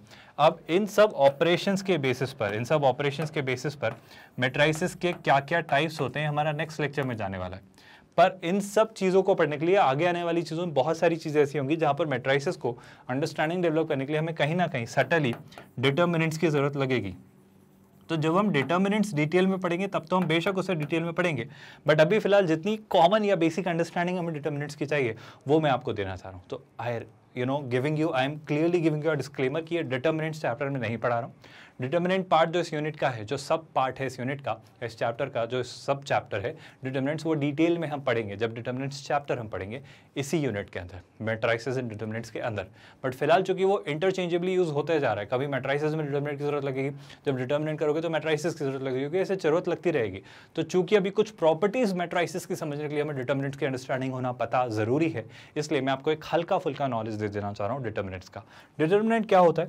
पहली बात तो डिटर्मिनेंट तक जाने से पहले आप समझिएगा बात क्यों, कि जब भी आप किसी भी मैट्रिक्स का डिटर्मिनेंट निकालोगे, सर ये क्या कह रहे हो मैट्रिक्स का डिटर्मिनेंट? ऑफ कोर्स जो डिटर्मिनेंट निकलता है वो किसी मैट्रिक्स का निकलता है, पहली बात, और वो भी एक स्क्वायर मैट्रिक्स का। तो सर जब भी आप डिटर्मिनेंट निकालोगे तो किसका निकलेगा? सर वो एक स्क्वायर मैट्रिक्स का ही निकलेगा। पहली लर्निंग आई होप आपको समझ आ रही। बहुत बेसिक सी काम की बातें बताने जा रहा हूँ जिन्हें आई होप आप समझ पा रहे हो। सर इसके अलावा और क्या? इसके अलावा एक छोटी सी बात है कि जब आप डिटर्मिनेंट निकालते हो तो डिटर्मिनेंट कैसे निकालते हैं? जैसे अगर एक स्क्वायर मैट्रिक्स लेता हूँ, जैसे अगर मैंने लिया एक स्क्वायर मैट्रिक्स ए, है ना, ये मैट्रिक्स ए है जिसका ऑर्डर है 1 क्रॉस 1। अगर ये मैट्रिक्स है 1 क्रॉस 1 का, तो अगर इसमें लिखा हुआ है 2, तो इसका डिटर्मिनेंट को आप डिनोट करते हो इससे, या फिर आप लिख देते हो डिटर्मिनेंट ए, तो इसका डिटर्मिनेंट बस यही हो जाता है जो वो एलिमेंट है। क्या ये बात समझ आई? ठीक है सर, अगर 1 क्रॉस 1 का हुआ तो हम कर लेंगे, लेकिन सर अगर 2 बाई 2 का हुआ तो क्या करेंगे? सुनिएगा बहुत ध्यान से। अगर एक मैट्रिक्स हुआ भी जो 2 बाई 2 ऑर्डर का है, जो 2 बाई 2 ऑर्डर का है ना, जिसमें क्या लिखा हुआ है, जैसे यहाँ पे लिखा हुआ है 3, यहाँ पे लिखा है -2, यहाँ पे लिखा है जैसे 7 और यहाँ पे लिखा है 5, है ना, तो क्या करेंगे? बहुत ध्यान से सुना, इस केस में आप कैसे इसका डिटर्मिनेंट निकालते हैं वो बताने जा रहा हूँ। सर पहले तो आप 3 और 5 को मल्टीप्लाई कर दीजिए, ये आपकी पहली स्टेप है। तो जब आपको बी का डिटर्मिनेंट निकालना है, जब आपको बी का डिटर्मिनेंट निकालना है, इसे आप क्या लिखेंगे? इसे आप लिख सकते हो डिटर्मिनेंट ऑफ बी, या फिर आप इस साइन से डिनोट करते हो बी का डिटर्मिनेंट। मतलब एक स्क्वायर मैट्रिक्स का डिटर्मिनेंट लिखने के 2 तरीके होते हैं। खैर इस बारे में बहुत डिटेल में बात करेंगे जब डिटर्मिनेंट चैप्टर पढ़ेंगे, बट जो भी थोड़ा बहुत बेसिक नॉलेज पता होना चाहिए बस वो बताना चाह रहा हूँ। पहले आप इसको मल्टीप्लाई करेंगे तो आप यहाँ पर क्या लिखेंगे? सर आप लिखेंगे 3 × 5, फिर आप करेंगे सब्ट्रैक्ट, और सब्ट्रैक्ट क्या करेंगे स्टूडेंट्स? आप इन दोनों के प्रोडक्ट को सब्ट्रैक्ट करेंगे। किन दोनों के प्रोडक्ट को स्टूडेंट्स? सर आप -2 × 7 के प्रोडक्ट को, मतलब ये जो -2 और 7 इनके प्रोडक्ट को सब्ट्रैक्ट करेंगे। यानी अगर मैं आपसे पूछूं डिटर्मिनेंट ऑफ बी कितना आ रहा है, तो जो डिटर्मिनेंट ऑफ बी जिसे आप ऐसे भी लिखते हो, ये आ रहा है कितना? 5 × 3 15, है ना, ये आ जा रहा है 15, 7 × 2 14, लेकिन 14 -14 है और -14 +14, और 15 + 14 कितना? 29। तो क्या आपको बात समझ आई? डिटर्मिनेंट एक स्केलर क्वांटिटी होती है, डिटर्मिनेंट एक स्केलर क्वांटिटी होती है जो कि कैसे निकाली जाती है? सर 1 क्रॉस 1 हुआ तो सीधे सीधे से, 2 क्रॉस हुआ तो ऐसे, 3 क्रॉस 3 में कैसे निकालते हैं? अभी फिलहाल बस बता दे रहा हूँ, बहुत डिटेल में बात नहीं करना चाह रहा हूँ, बहुत डिटेल में मैं जाना भी नहीं चाह रहा हूँ। अभी फिलहाल बस मैं कुछ काम की चीज़ें बता दे रहा हूँ जितनी ज़रूरी है।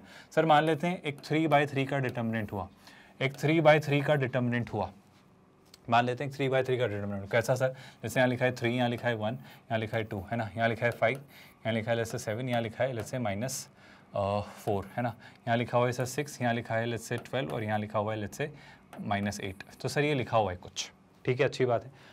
अब अगर C का डिटर्मिनेंट निकालना है तो पहली बात तो C का डिटर्मिनेंट आप कैसे लिखते हैं? सर या तो ऐसा लिख देते हैं या फिर आप डिटर्मिनेंट ऑफ C लिख देते हैं, है ना। और आपका डिटर्मिनेंट ऑब्वियसली स्क्वायर मैट्रिक्स से ही निकलता है, मतलब स्क्वायर मैट्रिक्स का ही आप डिटर्मिनेंट निकालते हैं। और आपका सिलेबस एक्चुअली यहीं तक लिमिटेड है, आप जो डिटर्मिनेंट्स पढ़ोगे ना वो 3/3 से आगे के नहीं पढ़ोगे, मतलब निकाले जा सकते हैं ऑफकोर्स, बट आपके सिलेबस में 11th एंड 12th के IIT JEE की अगर मेंस और एडवांस की मैं बात करूँ तो 3/3 के बियॉन्ड वो नहीं जाते। तो अगर आपको बस ये 3 ही चीज़ें पता है तो बात बन जाएगी। खैर डिटर्मिनेंट्स को बहुत क्लैरिटी के साथ, बहुत डिटेल में क्या क्या प्रॉपर्टीज़ होती हैं, कैसे कैसे निकालते हैं, क्यों निकालते हैं, क्या होता है, सब कुछ पढ़ेंगे। बट अभी फिलहाल जितना ज़रूरी है बस वो ही बातें कॉम्पैक्ट मैनर में अगर मैं आपको बताऊं तो C का अगर मुझे डिटर्मिनेंट निकालना है तो C का डिटर्मिनेंट निकालने के लिए क्या करेंगे? पहली बात तो आप C का डिटर्मिनेंट किसी भी रो या किसी भी कॉलम के रिस्पेक्ट में निकाल सकते हो। मैं जो कह रहा हूँ उसे बहुत ध्यान सुनिएगा। C का ये जो डिटर्मिनेंट है किसी भी रो या किसी भी कॉलम के रिस्पेक्ट में निकाल सकते हो। मतलब अगर मैं इसकी एक अंडरस्टैंडिंग बनाना चाहूँ आपको तो आप क्या समझ पा रहे हो? सर ये आपका पहला एलिमेंट है तो ये फर्स्ट रो का फर्स्ट एलिमेंट होता है ना, याद आ रहा है स्टूडेंट्स? ये क्या होता है आपका फर्स्ट रो का सेकेंड एलिमेंट, फिर क्या होता है फर्स्ट रो का थर्ड एलिमेंट, फिर सर क्या होता है सेकंड रो का फर्स्ट एलिमेंट, सेकंड रो का सेकंड एलिमेंट, फिर सेकंड रो का थर्ड एलिमेंट, फिर क्या आती है सर थर्ड रो उसके फर्स्ट एलिमेंट, थर्ड रो का सेकंड एलिमेंट और थर्ड रो का थर्ड एलिमेंट। तो इस तरीके से आपकी चीज़ें आ रही होती हैं। मैं कहना चाह रहा हूँ आप डिटर्मिनेंट किसी भी रो या किसी भी कॉलम के रिस्पेक्ट में निकाल सकते हो। बस कैसे, इसको ध्यान से सुना क्योंकि ये थोड़ा ट्रिकी होता है। जैसे सर मान लेते हैं मैं डिटर्मिनेंट निकालना चाह रहा हूँ इसका फर्स्ट रो के रिस्पेक्ट में। आई रिपीट माई स्टेटमेंट, मैं डिटर्मिनेंट निकालना चाह रहा हूँ इस C का फर्स्ट रो के रिस्पेक्ट में। बहुत इंटरेस्टिंग सी बात है, बस बहुत ध्यान से सुनना क्या कहना चाह रहा हूँ मैं, सुनिएगा। अब फर्स्ट रो के रिस्पेक्ट में निकालना है तो क्या करेंगे? आप क्या लिखेंगे? सुनिएगा बहुत ध्यान से। आप पहले तो इन रो के एलिमेंट्स को लिख लीजिए, क्या क्या है सर 3, 1 और 2। तो आप पहले लिख लीजिए 3, फिर लिख लीजिए आप 1 और फिर आप लिख लीजिए 2।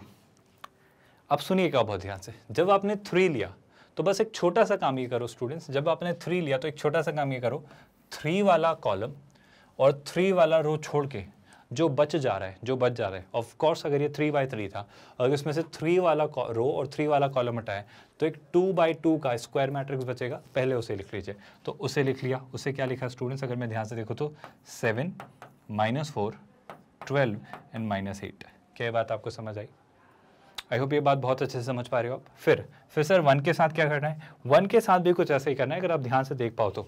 सर अब अगर 1 को पकड़ा, अगर 1 को होल्ड किया, इमेजिन करो आपने 1 को होल्ड किया है, तो सर 1 वाली रो और 1 वाला कॉलम छोड़ के जो एलिमेंट्स बच गए, अगर आपने 1 को होल्ड किया तो 1 वाली रो और 1 वाला कॉलम जैसे ही हटाए तो क्या बच जा रहा है 5, -4, 6 और -8। तो यहाँ पे लिख दीजिए क्या 5, -4 6 एंड -8। इस डिटर्मिनेंट को ले लीजिए, ये भी एक स्क्वायर मैट्रिक्स हो जाएगा जो कि 2/2 का होगा। सिमिलरली 2 को भी एक बार सोच लीजिए। सर जैसे ही 2 के पास गए तो 2 से अगर हमने पूछा कि आपकी रो और आपकी कॉलम कौन सी है, तो 2 कहेगा यही रो और यही कॉलम छोड़ दीजिए। तो क्या आपको रियलाइज हो रहा है, ये चारों बच जाएंगे। आई होप आप थोड़ी बहुत चीज़ें समझ पा रहे हैं। तो ये 2/2 का एक मैट्रिक्स मिलेगा, इसका भी आप डिटर्मिनेंट ले लीजिए। 2/2 कौन से स्टूडेंट्स, ये वाले 5, 7, 6 और 12। ये सब क्यों कर रहे हैं, कैसे करें, इस बारे में बहुत डिटेल में डिस्कशन में डिटर्मिनेंट्स पढ़ाते वक्त करूंगा। अभी फिलहाल बस एक बेसिक अंडरस्टैंडिंग में देना चाह रहा हूँ, क्योंकि कुछ कंसेप्ट्स में ये बात पता होना जरूरी है, इसलिए हम ये चीज़ें डिस्कस कर रहे हैं। खैर डिटेल में हम डिटर्मिनेंट्स पढ़ेंगे, चिंता मत करना, है ना। अब एक छोटी सी चीज़, अब आपको बस यहाँ पर एक सिग्नेचर, यहाँ पर एक प्लस माइनस साइन, यहाँ पर एक प्लस माइनस साइन लगाना है। प्लस या माइनस वो कौन डिसाइड करेगा, सुनना। आपका ये कौन सा एलिमेंट था, जब आपने 3 उठाया तो 3 कौन सा एलिमेंट था? सर 3 फर्स्ट रो का फर्स्ट कॉलम का, मतलब फर्स्ट रो और फर्स्ट कॉलम का एलिमेंट था। ये जो दो वैल्यू है 1 1, इनको ऐड करो। 1 + 1 कितना, 2। 2 इवन है क्या, तो यहाँ पे लगा दो प्लस। आई होप मैंने बहुत कंफ्यूज नहीं किया। मैं थोड़ा सा एक शॉर्टकट मैनर में आपको चीज़ें सिखा रहा हूँ, थोड़ा सा डायरेक्ट मैनर में चीज़ें सिखा रहा हूँ। ये ऐसी ही क्यों हो रही है, ऐसा कैसे आ रहा है, इस बारे में हम बहुत डिटेल में बात करने वाले हैं। मैं बार बार कह रहा हूँ डिटर्मिनेंट्स पढ़ते वक्त। अभी फिलहाल बस डायरेक्ट जो मैं बातें कह रहा हूँ उन्हें समझने की कोशिश करना। जैसे आपने जब 1 लिया, आपने जब ये 1 लिया, तो जब आपने ये 1 लिया, अच्छा by the way 3 into this है ना, जो ये 3 था, ये 3 यहाँ पर इसको मल्टीप्लाई कर रहा है ना। सिमिलरली ये जो 1 है, ये 1 इसको मल्टीप्लाई कर रहा है। सिमिलरली ये जो 2 है, ये 2 में ये मल्टीप्लाई हो रहा है ना। लेकिन सर इन सारी बातों से एक और सबसे ज़रूरी बात ये कि अगर हमने देखा 1, हमने 1 के रिस्पेक्ट में एक्सपांड किया, तो जब मतलब इस फर्स्ट रो के रिस्पेक्ट में एक्सपांड किया तो एक एलिमेंट क्या मिला था, 1। तो 1 कौन सा एलिमेंट था सर, 1 जो था वो 1 2 इस फर्स्ट रो के सेकंड कॉलम का एलिमेंट था। तो 1 + 2 किया तो कितना मिला, 3। और 3 एक ऑड नंबर है, तो यहाँ पर क्या लगा दीजिए, माइनस साइन। आई होप मैं बहुत कंफ्यूज नहीं कर रहा हूँ आपको। सिमिलरली जब आपने 2 यहाँ पर क्या लिया, 2, तो 2 कौन सा एलिमेंट था सर, 2 फर्स्ट रो का थर्ड कॉलम का एलिमेंट था। और 1 + 3 आप करेंगे तो क्या मिलेगा, 4। 4 एक इवन नंबर है, और इवन है तो क्या लगा दीजिए, पॉजिटिव साइन। ऐसा क्यों हो रहा है, कैसे हो रहा है, इस बारे में बात करेंगे हम। बहुत सारी चीज़ें पढ़ेंगे, माइनर को फैक्टर सब कुछ पढ़ेंगे, आपको एक एक स्टेप समझ आएगी। पर अभी फिलहाल मैं एक डायरेक्ट स्टेप आपको बता रहा हूँ, इसलिए मैं चीज़ें ऐसे दिखा रहा हूँ कि इवन हो तो प्लस, ऑड हो तो माइनस। और इवन और ऑड क्या, जिस रो और जिस कॉलम का वो एलिमेंट है, जिस रो और जिस वो कॉलम का एलिमेंट है, उनका सम जो है वो अगर इवन है तो प्लस, और अगर वो ऑड है तो माइनस। क्या आपको बात समझ आई? क्या आपको ये बात अच्छे से आई थिंक समझ आ रही है? और इसमें कोई डाउट नहीं है। जैसे 4 इवन है तो क्या करेंगे स्टूडेंट्स, प्लस। खैर इस बारे में बाद में बहुत डिटेल में हम बात करेंगे कि ऐसा कैसे और क्यों हो रहा है। बट अगर मैं इस पॉइंट को अब एक्सप्लोर करूं, एक्सप्लोर करूं, तो क्या मुझे सिखाने या कहने की जरूरत है स्टूडेंट्स? अगर आप डिटर्मिनेंट ऑफ सी निकाल रहे हो तो सर ये तो 3 एज इट इज है, लेकिन अगर आप अंदर की बात करें तो अंदर क्या होता है, सुनिएगा बहुत ध्यान से। सर 2/2 मैट्रिक्स का डिटर्मिनेंट हमको आता है क्या? मेरे ख्याल से आपने 2/2 मैट्रिक्स का डिटर्मिनेंट तो सीखा है, कुछ नहीं करना है सर, इसको इससे और इसको इससे और उन दोनों का डिफरेंस, यानी क्या सर, बहुत ध्यान से सुनिएगा, बड़ी सिंपल सी बात मैं आपसे कहना चाह रहा हूँ। -8 × 7, -8 × 7 कितना हो जाएगा सर, ये हो जाएगा -56। और क्या सर, 12 × -4, 12 × -4 कितना होता है, 48, लेकिन ये -48 होगा। लेकिन माइनस 48 करेंगे, बीच में आप डिफरेंस भी तो लेंगे, तो माइनस ऑफ -48 कितना हो जाएगा, +48। क्या ये बात समझ आई? फिर आगे क्या करेंगे स्टूडेंट्स, -1 × अब यहाँ पर भी क्या करेंगे सर, यहाँ भी वैसा ही हम क्रॉस मल्टीप्लिकेशन करेंगे, है ना, डायगनली मल्टीप्लाई करेंगे। तो 5 × 8 -40, तो ये हो जाने वाला है -40। और अगर हम आगे बढ़े तो क्या स्टूडेंट्स, बहुत ध्यान सुनिएगा, 6 × 4 -24, लेकिन माइनस करेंगे तो माइनस ऑफ -24 कितना हो जाएगा, +24। क्या ये बातें इजीली आपको समझ आ रही हैं स्टूडेंट्स? आई होप इनमें कोई डाउट नहीं है। थोड़ा और आगे बढ़े तो यहाँ पर क्या दिख रहा है सर, यहाँ पर दिख रहा है +2, और 2 में कौन मल्टीप्लाई हो रहा है, सुनिएगा बहुत ध्यान से, सर 2 में मल्टीप्लाई हो रहा है, सीधी बात वही डायगनली 5 × 12 and 6 × 7, है ना। तो 5 × 12 कितना, 60, तो हो जा रहा है 60, और 6 × 7 कितना हो रहा है सर, 42, और 42 को क्या करेंगे आप, सब्ट्रैक्ट, तो हो जाएगा ऐसा कुछ 42। क्या ये पूरी प्रोसेस आपको समझ आ रही है? आई होप डिटर्मिनेंट इवैल्यूएट करने की आप टेक्निक समझ पा रहे हो। इसके बाद ही आगे आने वाला ही जो नेक्स्ट लेक्चर है, मतलब इसके बाद का जो लेक्चर है, वहाँ हम डिटर्मिनेंट और उसके इवैल्यूएशन पर ही बात करेंगे। बट मैं एक हल्की सी अंडरस्टैंडिंग आपको देना चाह रहा हूँ कि चीज़ें इस तरीके से सोची जाती हैं। जैसे कि अगर मैं आपसे नेक्स्ट पॉइंट पर बात करना चाहूँ तो एक और पॉइंट जो आपके सामने नजर आता है वो ये, सुनिएगा बहुत ध्यान से, क्या मैं इसके बाद वाली नेक्स्ट स्टेप फिगर आउट कर सकता हूँ? जैसे सुनिएगा, -56 + 48, सर बेसिकली 56 में से 48 सब्ट्रैक्ट करना है, तो 48 + 2 50 प्लस 6 56, तो बेसिकली 8 का डिफरेंस है बट नेगेटिव 8। तो ये कितना हो जाने वाला है सर? ये हो जाने वाला है, ये हो जाने वाला है 3 इंटू -8। क्या ये बात आपको समझ आई? प्लस ये कितना हो जाएगा? 3 इंटू -8 प्लस, सर प्लस नहीं है -1 है, ठीक है -1 के बारे में बाद में बात करेंगे। -40 प्लस 24, सो 24 में 6 ऐड किया तो 30, और 30 में 10 ऐड किया तो 40। क्या बात समझ पा रही है? यानी 16, लेकिन -16, -16 इंटू -1, तो ये पॉजिटिव हो जाएगा। तो कैसे लिख सकता हूँ? आई होप ये बात आपको समझ आ रही है। यहाँ पे लिखा है -1 इंटू -16 प्लस, अब क्या दिख रहा है सर? बहुत ध्यान सुनिएगा सर, 2 तो दिख रहा है, लेकिन 60 में से 42 भी सबट्रैक्ट करना है। क्या आपको दिख रहा है? 42 प्लस 8 50, 50 प्लस 10 60, तो ये हो जा रहा है 18। तो ये कितना हो जा रहा है स्टूडेंट? सर ये हो जा रहा है 2 इंटू 18। आई होप ये बात आपको समझ आ रही है। और अगर इसे थोड़ा और अगर हमने आगे इवेलुएट किया, अगर इसमें हमने एक स्टेप और फर्दर लेकर गए, तो आई थिंक हम क्लोज होंगे काफ़ी। 3 इंटू 8 या -3 इंटू 8 या 3 इंटू -8 दैट्स -24, 16 इंटू 1 दैट्स 16, क्योंकि दोनों नेगेटिव नेगेटिव पॉजिटिव, और 18 इंटू 2 कितना हो जाता है? 36। तो क्या ये बात आपको समझ आई? और अगर यहाँ से सीधे सीधे चीज़ें सोचे सर, तो मुझे मेरे ख्याल से जो सबसे आसान सी बात दिख रही है वो ये कि सर एक काम करो, पहले 36 में से 24 सब्ट्रैक्ट कर लो। तो 24 प्लस 6 30, 30 प्लस 6 36, तो सर 12 का डिफरेंस है, और 12 पॉजिटिव होगा, और 16 प्लस 12 कितना हो जाएगा? 18 प्लस 10 28, तो हो जाने वाला है 28। एक बार वो वेरीफाई कर लेते हैं स्टूडेंट्स इस वाले तरीके से। -24 और 16 अगर डिफरेंस लिया तो कितना? -8। 34 में से 8 सब्ट्रैक्ट किया, 36 में से 8 सब्ट्रैक्ट किया, तो क्लियरली 28। तो बेसिकली ये 28 क्या है सर? सर ये 28 कुछ नहीं है, ये है आपके सी मैट्रिक्स का डिटर्मिनेंट, जो कि एक स्क्वायर मैट्रिक्स था ऑर्डर 3 का, जिसे या तो आप ऐसे या ऐसे लिख सकते हैं। आई होप यहाँ तक चीज़ें समझ आई। एक बार इस वाले पार्ट को ऑब्जर्व करिए, ध्यान से देखिए, फिर हम आगे कंटिन्यू करेंगे। आई होप आप ये 3 चीज़ों को बड़ी आसानी से समझ पा रहे हो कि अगर स्क्वायर मैट्रिक्स है हमारे पास, और स्क्वायर मैट्रिक्स में भी 3 तरह के स्क्वायर मैट्रिक्स में हम बात करें स्टूडेंट्स, बड़ा सिंपल सा कंक्लूजन है कि अगर एक सिंगल सा ऐसा दिया हुआ है 1 बाय 1 का आपका स्क्वायर मैट्रिक्स, लेट्स से ए है ना, तो अगर ये 1 बाय 1 का है तो इसका डिटर्मिनेंट कहने में हमें कोई ज़्यादा दिक्कत नहीं होगी, इसका डिटर्मिनेंट निकालने में हमें कोई ज़्यादा परेशानी नहीं होगी। हम इसे क्या कह देंगे? इसका डिटर्मिनेंट यही होगा, ये जो नंबर यहाँ लिखा हुआ है। सर अगर एक मैट्रिक्स है स्क्वायर मैट्रिक्स जिसका ऑर्डर है 2 बाई 2, अगर एक मैट्रिक्स है स्क्वायर मैट्रिक्स जिसका ऑर्डर है 2 बाई 2, जैसे उसके एलिमेंट्स लिखे हुए हैं ABCD, आई होप इस बारे में भी ज़्यादा तकलीफ या परेशानी हमें नहीं हो रही है, क्योंकि सर हम इसे कैसे लिख रहे हैं? सर कुछ नहीं करना है, आपको A को D से और B को C से मल्टीप्लाई करना है, और AD में से BC को सब्ट्रैक्ट कर देना है। मतलब अगर आप यहाँ पर डिटर्मिनेंट निकालना चाह रहे हो B का, इस डिटर्मिनेंट निकालना चाह रहे हो इस मैट्रिक्स B का, आई होप आपको पता है कि स्क्वायर मैट्रिक्स के ही डिटर्मिनेंट्स निकाले जा सकते हैं, तो आप इसे क्या कहोगे? आप इसे कहोगे AD minus BC। I hope इसमें भी कोई कन्फ्यूजन नहीं, सीधी सीधी सी बात है। लेकिन जहाँ कन्फ्यूजन शायद क्रिएट हो सकती है वो कहाँ, बहुत ध्यान से सुनिएगा स्टूडेंट्स, ये पार्ट मैं अच्छे से आपको समझा दे रहा हूँ।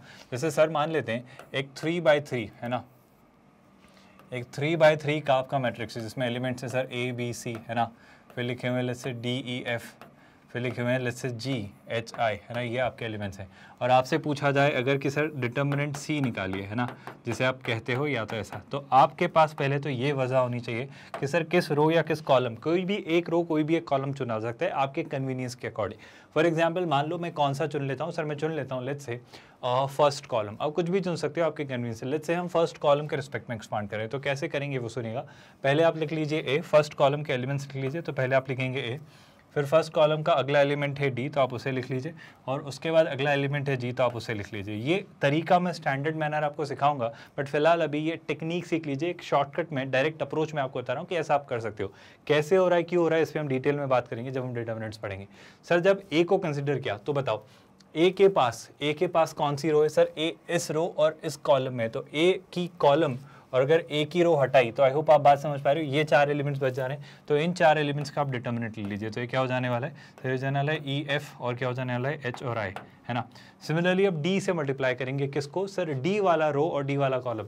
सो D वाला ये रो है स्टूडेंट सेकंड, और D वाला कॉलम कौन सा है स्टूडेंट्स? अगर आप देख पा रहे हो तो D वाला ये रो और ये कॉलम, तो बच कौन जा रहा है? BCHI। आई होप आपको बात समझ आ रही। तो D के लिए जो बच जा रहा है वो कौन है students? BC and of course H and I। I hope यहाँ तक कोई डाउट नहीं है। सर जब G के लिए कंसिडर करना है तो G के लिए क्या हो जाने वाला है? सोच के देखो स्टूडेंट्स। सर G के लिए G वाला कॉलम और G वाला रो हटाया तो बच कौन जा रहा है? BCEF। तो ये बच जा रहा है BC EF। आई होप बात समझ आ रही है आपको, यहाँ तक कोई डाउट नहीं है। और इनका डिटर्मिनेंट तो निकालते हमें आता है, लेकिन उससे पहले सर सिग्नेचर यहाँ, यहाँ और यहाँ कौन सा साइन आएगा वो भी हमें सोचना है। सर अगर सिग्नेचर की बात है तो बड़ी सिंपल सी बात, ऐसा देखो ये कौन कौन से एलिमेंट्स हैं। अगर मैं इनकी एलिमेंट्स की बात करूँ तो सर मुझे जो दिख रहा है वो ये कि सर ये जो है ये फर्स्ट रो का फर्स्ट एलिमेंट है, ये रियली सॉरी ये सेकेंड रो का फर्स्ट एलिमेंट है और ये थर्ड रो का फर्स्ट एलिमेंट है। बड़ी सिंपल सी बात, इनका सम करो 1 + 1 2, 2 इवन है पॉजिटिव, बात समझ आई। 2 + 1 3, 3 ऑड है नेगेटिव। 3 + 1 4 पॉजिटिव क्योंकि ये इवन है। क्या ये बात समझ आई? अच्छा सर हर बार पॉजिटिव नेगेटिव पॉजिटिव ही होता है क्या? नहीं, थोड़ा सा केयरफुली रहिएगा, ये चीज़ सोचने से पहले थोड़ा ध्यान रखना पड़ेगा, है ना। बस इतनी सी बात, जैसे कि ये क्या था सर, इसका सम जो हो रहा था वो हो जा रहा था 4, 3 + 1 4 हो जा रहा था, तो आपने यहाँ पर क्या लिखा 3 + 1 4, है ना। और 4 के कारण ये क्या था इवन, और इवन के कारण आपने क्या लगाया प्लस साइन, है ना। जैसे अगर मैं बात करूँ 2 और 1 की, तो 2 और 1 के कारण अगर हम बात करें तो 2 + 1 क्या था सर 3, 3 क्या था ऑड, तो ऑड के कारण हमने यहाँ क्या लगाया नेगेटिव। आई होप आप बात समझ पा रहे हो। जैसे अगर मैं बात करूँ 1 और 1, तो 1 + 1 कितना होता है सर 2। आई होप आप बात समझ पा रहे हो। 1 + 1 कितना होता है 2, और अगर ये होता है 2 तो 2 के कारण यहाँ प्लस साइन लगा हुआ है। आई होप ये बातें आपको कंफ्यूज नहीं करी। अब एक छोटा सा काम जो आप सबको दिखना चाहिए वो ये, सर EI और FH कर लेंगे, BI और CH कर लेंगे, और BF और CE कर लेंगे, जिससे हमारा फाइनल डिटर्मिनेंट की वैल्यू आ जाएगी। आई होप ये बात आपको समझ आ रही है, इसमें कोई भी डाउट नहीं है ना। इसे हम यहाँ कंटिन्यू कर देते हैं। तो अब अगर मैं फाइनली इस डिटर्मिनेंट की वैल्यू लिखना चाहूँ, मतलब मैं लिखना चाहूँ C का जो डिटर्मिनेंट होगा, या डिटर्मिनेंट जो C आप लिखेंगे वो क्या होगा स्टूडेंट, सीधी बात, पहले तो आपका आ जाने वाला है A, और A से कौन मल्टीप्लाई होगा EI इंटू माइनस FH। क्या आप बात समझ पाए? सिमिलरली यहाँ हो जाएगा सर -D, और D के लिए क्या मल्टीप्लाई होगा BI माइनस CH। क्या ये बात आपको समझ आ रही है? फिर +G आप करेंगे, और +G करके क्या लिख लेंगे स्टूडेंट्स, ध्यान से सुनिए, BF G करके क्या लिखेंगे आप BF माइनस CE। खैर ऐसा क्यों हो रहा है, कैसे हो रहा है, क्या प्लस माइनस लग रहा है, सारी कहानी डिटेल में डिस्कस करेंगे। अभी फिलहाल कुछ मैट्राइसेस को समझने के लिए हमें डिटर्मिनेंट्स की बेसिक अंडरस्टैंडिंग पता होनी चाहिए कि डिटर्मिनेंट इवैल्यूएट कैसे करते हैं। तो first order, second order, third order के जो स्क्वायर मैट्राइसेस होते हैं, आपके सिलेबस में यही तीनों तक वो रिस्ट्रिक्टेड है। यही बात मैं हल्की सी एक डायरेक्ट मैनर में आपको सिखाना चाह रहा हूँ। तो आई होप आपको एक 3/3 डिटर्मिनेंट को इवैल्यूएट करते आया, मतलब 3/3 का अगर एक मैट्रिक्स है तो उसका डिटर्मिनेंट कैसे निकालना है, इसके बारे में भी बहुत डिटेल डिस्कशन हमने नहीं किया है, मेरा यकीन करिए, बस मैंने एक सुपरफिशियल ओवरव्यू आपको दिया। बहुत डिटेल में हम ऑफ कोर्स डिस्कस करेंगे, पर मेरे ख्याल से अभी जो बेसिक अंडरस्टैंडिंग आपको देने की कोशिश की गई है वो समझ आई है। एक छोटा सा एग्जाम्पल और ले लेते हैं ताकि आपको अच्छे से क्लियर हो जाए, और फिर हम आगे आज का लेक्चर प्रोसीड करेंगे। बहुत ध्यान से सुनिए स्टूडेंट्स। अगर एक बेसिक सी बात कहना चाहूँ तो जैसे कि अगर हमारे पास एक मैट्रिक्स है ना, और मैट्रिक्स के अंदर लेट्स से एलिमेंट है 2 3 -1 0 1 let's say 2 and 1 2 and let's say 4, है ना। तो सीधी सी बात है सर, कोई सी भी रो और कोई सा भी कॉलम उठा सकते हैं, बिल्कुल आपको जो ठीक लग रहा है वो कर लीजिए। तो सर मैं तो एक काम करता हूँ, मैं तो सेकंड रो उठाना चाह रहा हूँ, ठीक है, आप सेकंड रो के रिस्पेक्ट में करिए। कैसे करेंगे एक्सपांशन स्टूडेंट्स, अगर मैं कहूँ इसे मैट्रिक्स X जो कि क्लियरली थर्ड ऑर्डर का है ना, तो मैट्रिक्स X का जब आप डिटर्मिनेंट लिखना चाहें तो पहले क्या लिखेंगे सर 0।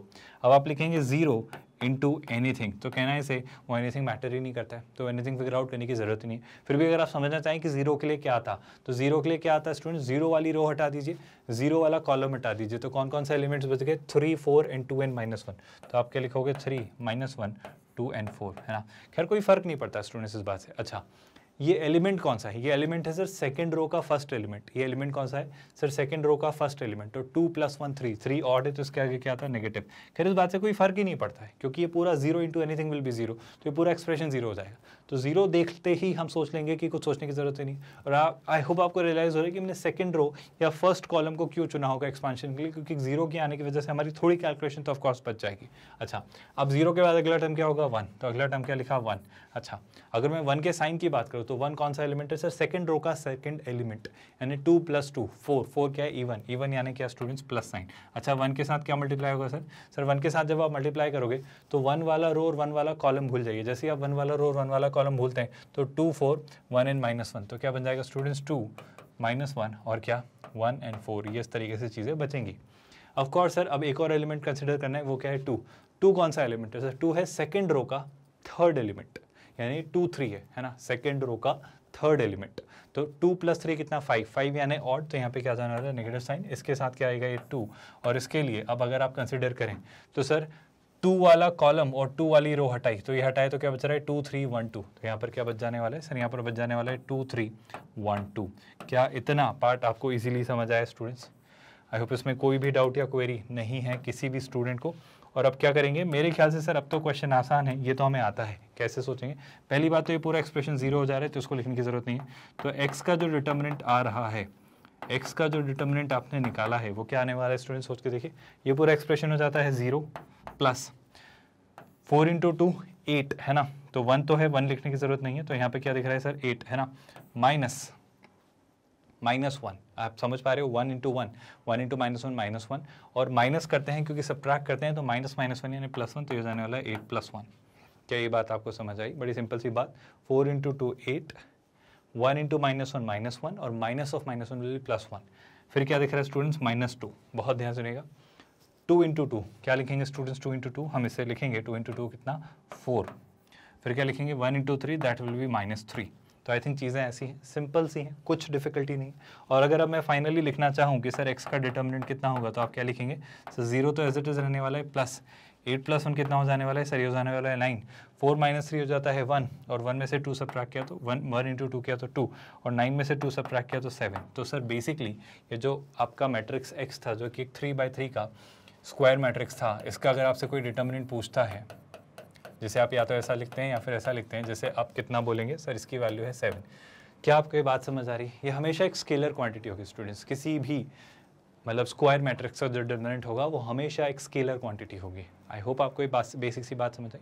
तो अभी तक हमने 2-3 मेजर चीज़ें सीखी आज के लेक्चर में। ट्रांसपोज के बाद हमने सीखा कॉन्जुगेट, और कॉन्जुगेट पर हमने ट्रांसपोज ऑफ कॉन्जुगेट पर बात की, इन तीनों की प्रॉपर्टीज़ पर बात की, और हमने सीखा कि डिटर्मिनेंट कैसे निकालते हैं। खैर बहुत डिटेल में हमने नहीं सीखा है, डिटर्मिनेंट एंड इट्स एवैल्यूएशन करके एक पूरा चैप्टर हम पढ़ेंगे, डिटेल में पढ़ेंगे इस टॉपिक पर। बट फिलहाल चूंकि मैट्राइसिस की कुछ प्रॉपर्टीज़ को एक्सप्लोर करने के लिए इसकी ज़रूरत होगी, इसलिए एक हल्का सा ओवरव्यू ज़रूर हमने लिया है। तो मेरे ख्याल से अभी तक आज के लेक्चर में कोई भी डाउट या कन्फ्यूजन नहीं है। अगले लेक्चर में ऑफकोर्स हम क्या करेंगे, अब हम टाइप्स ऑफ मैट्राइसिस पढ़ेंगे based on operations, transpose, conjugate, और इन सब चीज़ों के बेसिस पर जो हमने ट्रेस ऑफ मैट्रिक्स पढ़ा था, इन सब चीज़ों के बेसिस पर भी मैट्राइसिस को आप क्लासिफाई करते हो। तो वो क्लासिफिकेशन कैसे होता है, वहाँ चीज़ें कैसी सोची जाती हैं, उन पर हम बात करेंगे अगले लेक्चर में। आई होप यहाँ तक कोई डाउट, कन्फ्यूजन या क्वेरी नहीं है किसी भी स्टूडेंट को। With that students, I hope आप जानते हैं ये जो हमारा प्लेटफॉर्म है मैग्नेट ब्रेन्स, ये पूरे तरीके से free of cost quality education platform है। मतलब आपको कुछ पे नहीं करना है, कोई सब्सक्रिप्शन बेस्ड मॉडल नहीं है, कोई हिडन कॉस्ट नहीं है। ऐसा नहीं है कि ट्रायल वर्जन खत्म होता है फिर पेड वर्जन लेना होता है। एब्सोल्युटली फ्री ऑफ कॉस्ट पूरा प्रोग्राम, पूरा कोर्स, पूरा मॉड्यूल आपको free of cost quality education. ये खुद आप इन लेक्चर्स को देखकर फील कर रहे होंगे। यानी कि स्टूडेंट्स किंडरगार्टन से 12th स्टैंडर्ड तक आप बात कर लें, अलग अलग बोर्ड्स या अलग अलग मीडियम्स में देख लें, या फिर कई सारे कॉम्पिटिटिव एग्जाम्स जैसे IIT JEE, NEET, NTSE olympiad, railway, banking, SSC, CUET, ऐसे ऑलमोस्ट हर सेक्टर में क्वालिटी एजुकेशन हम आपको डिलीवर कर रहे हैं on our platform, through our platform basically magnetbrains.com। हमारा यूट्यूब चैनल भी है। अगर आप IIT JEE नीट की स्पेसिफिक बात करें तो Magnet Brains IIT JEE NEET.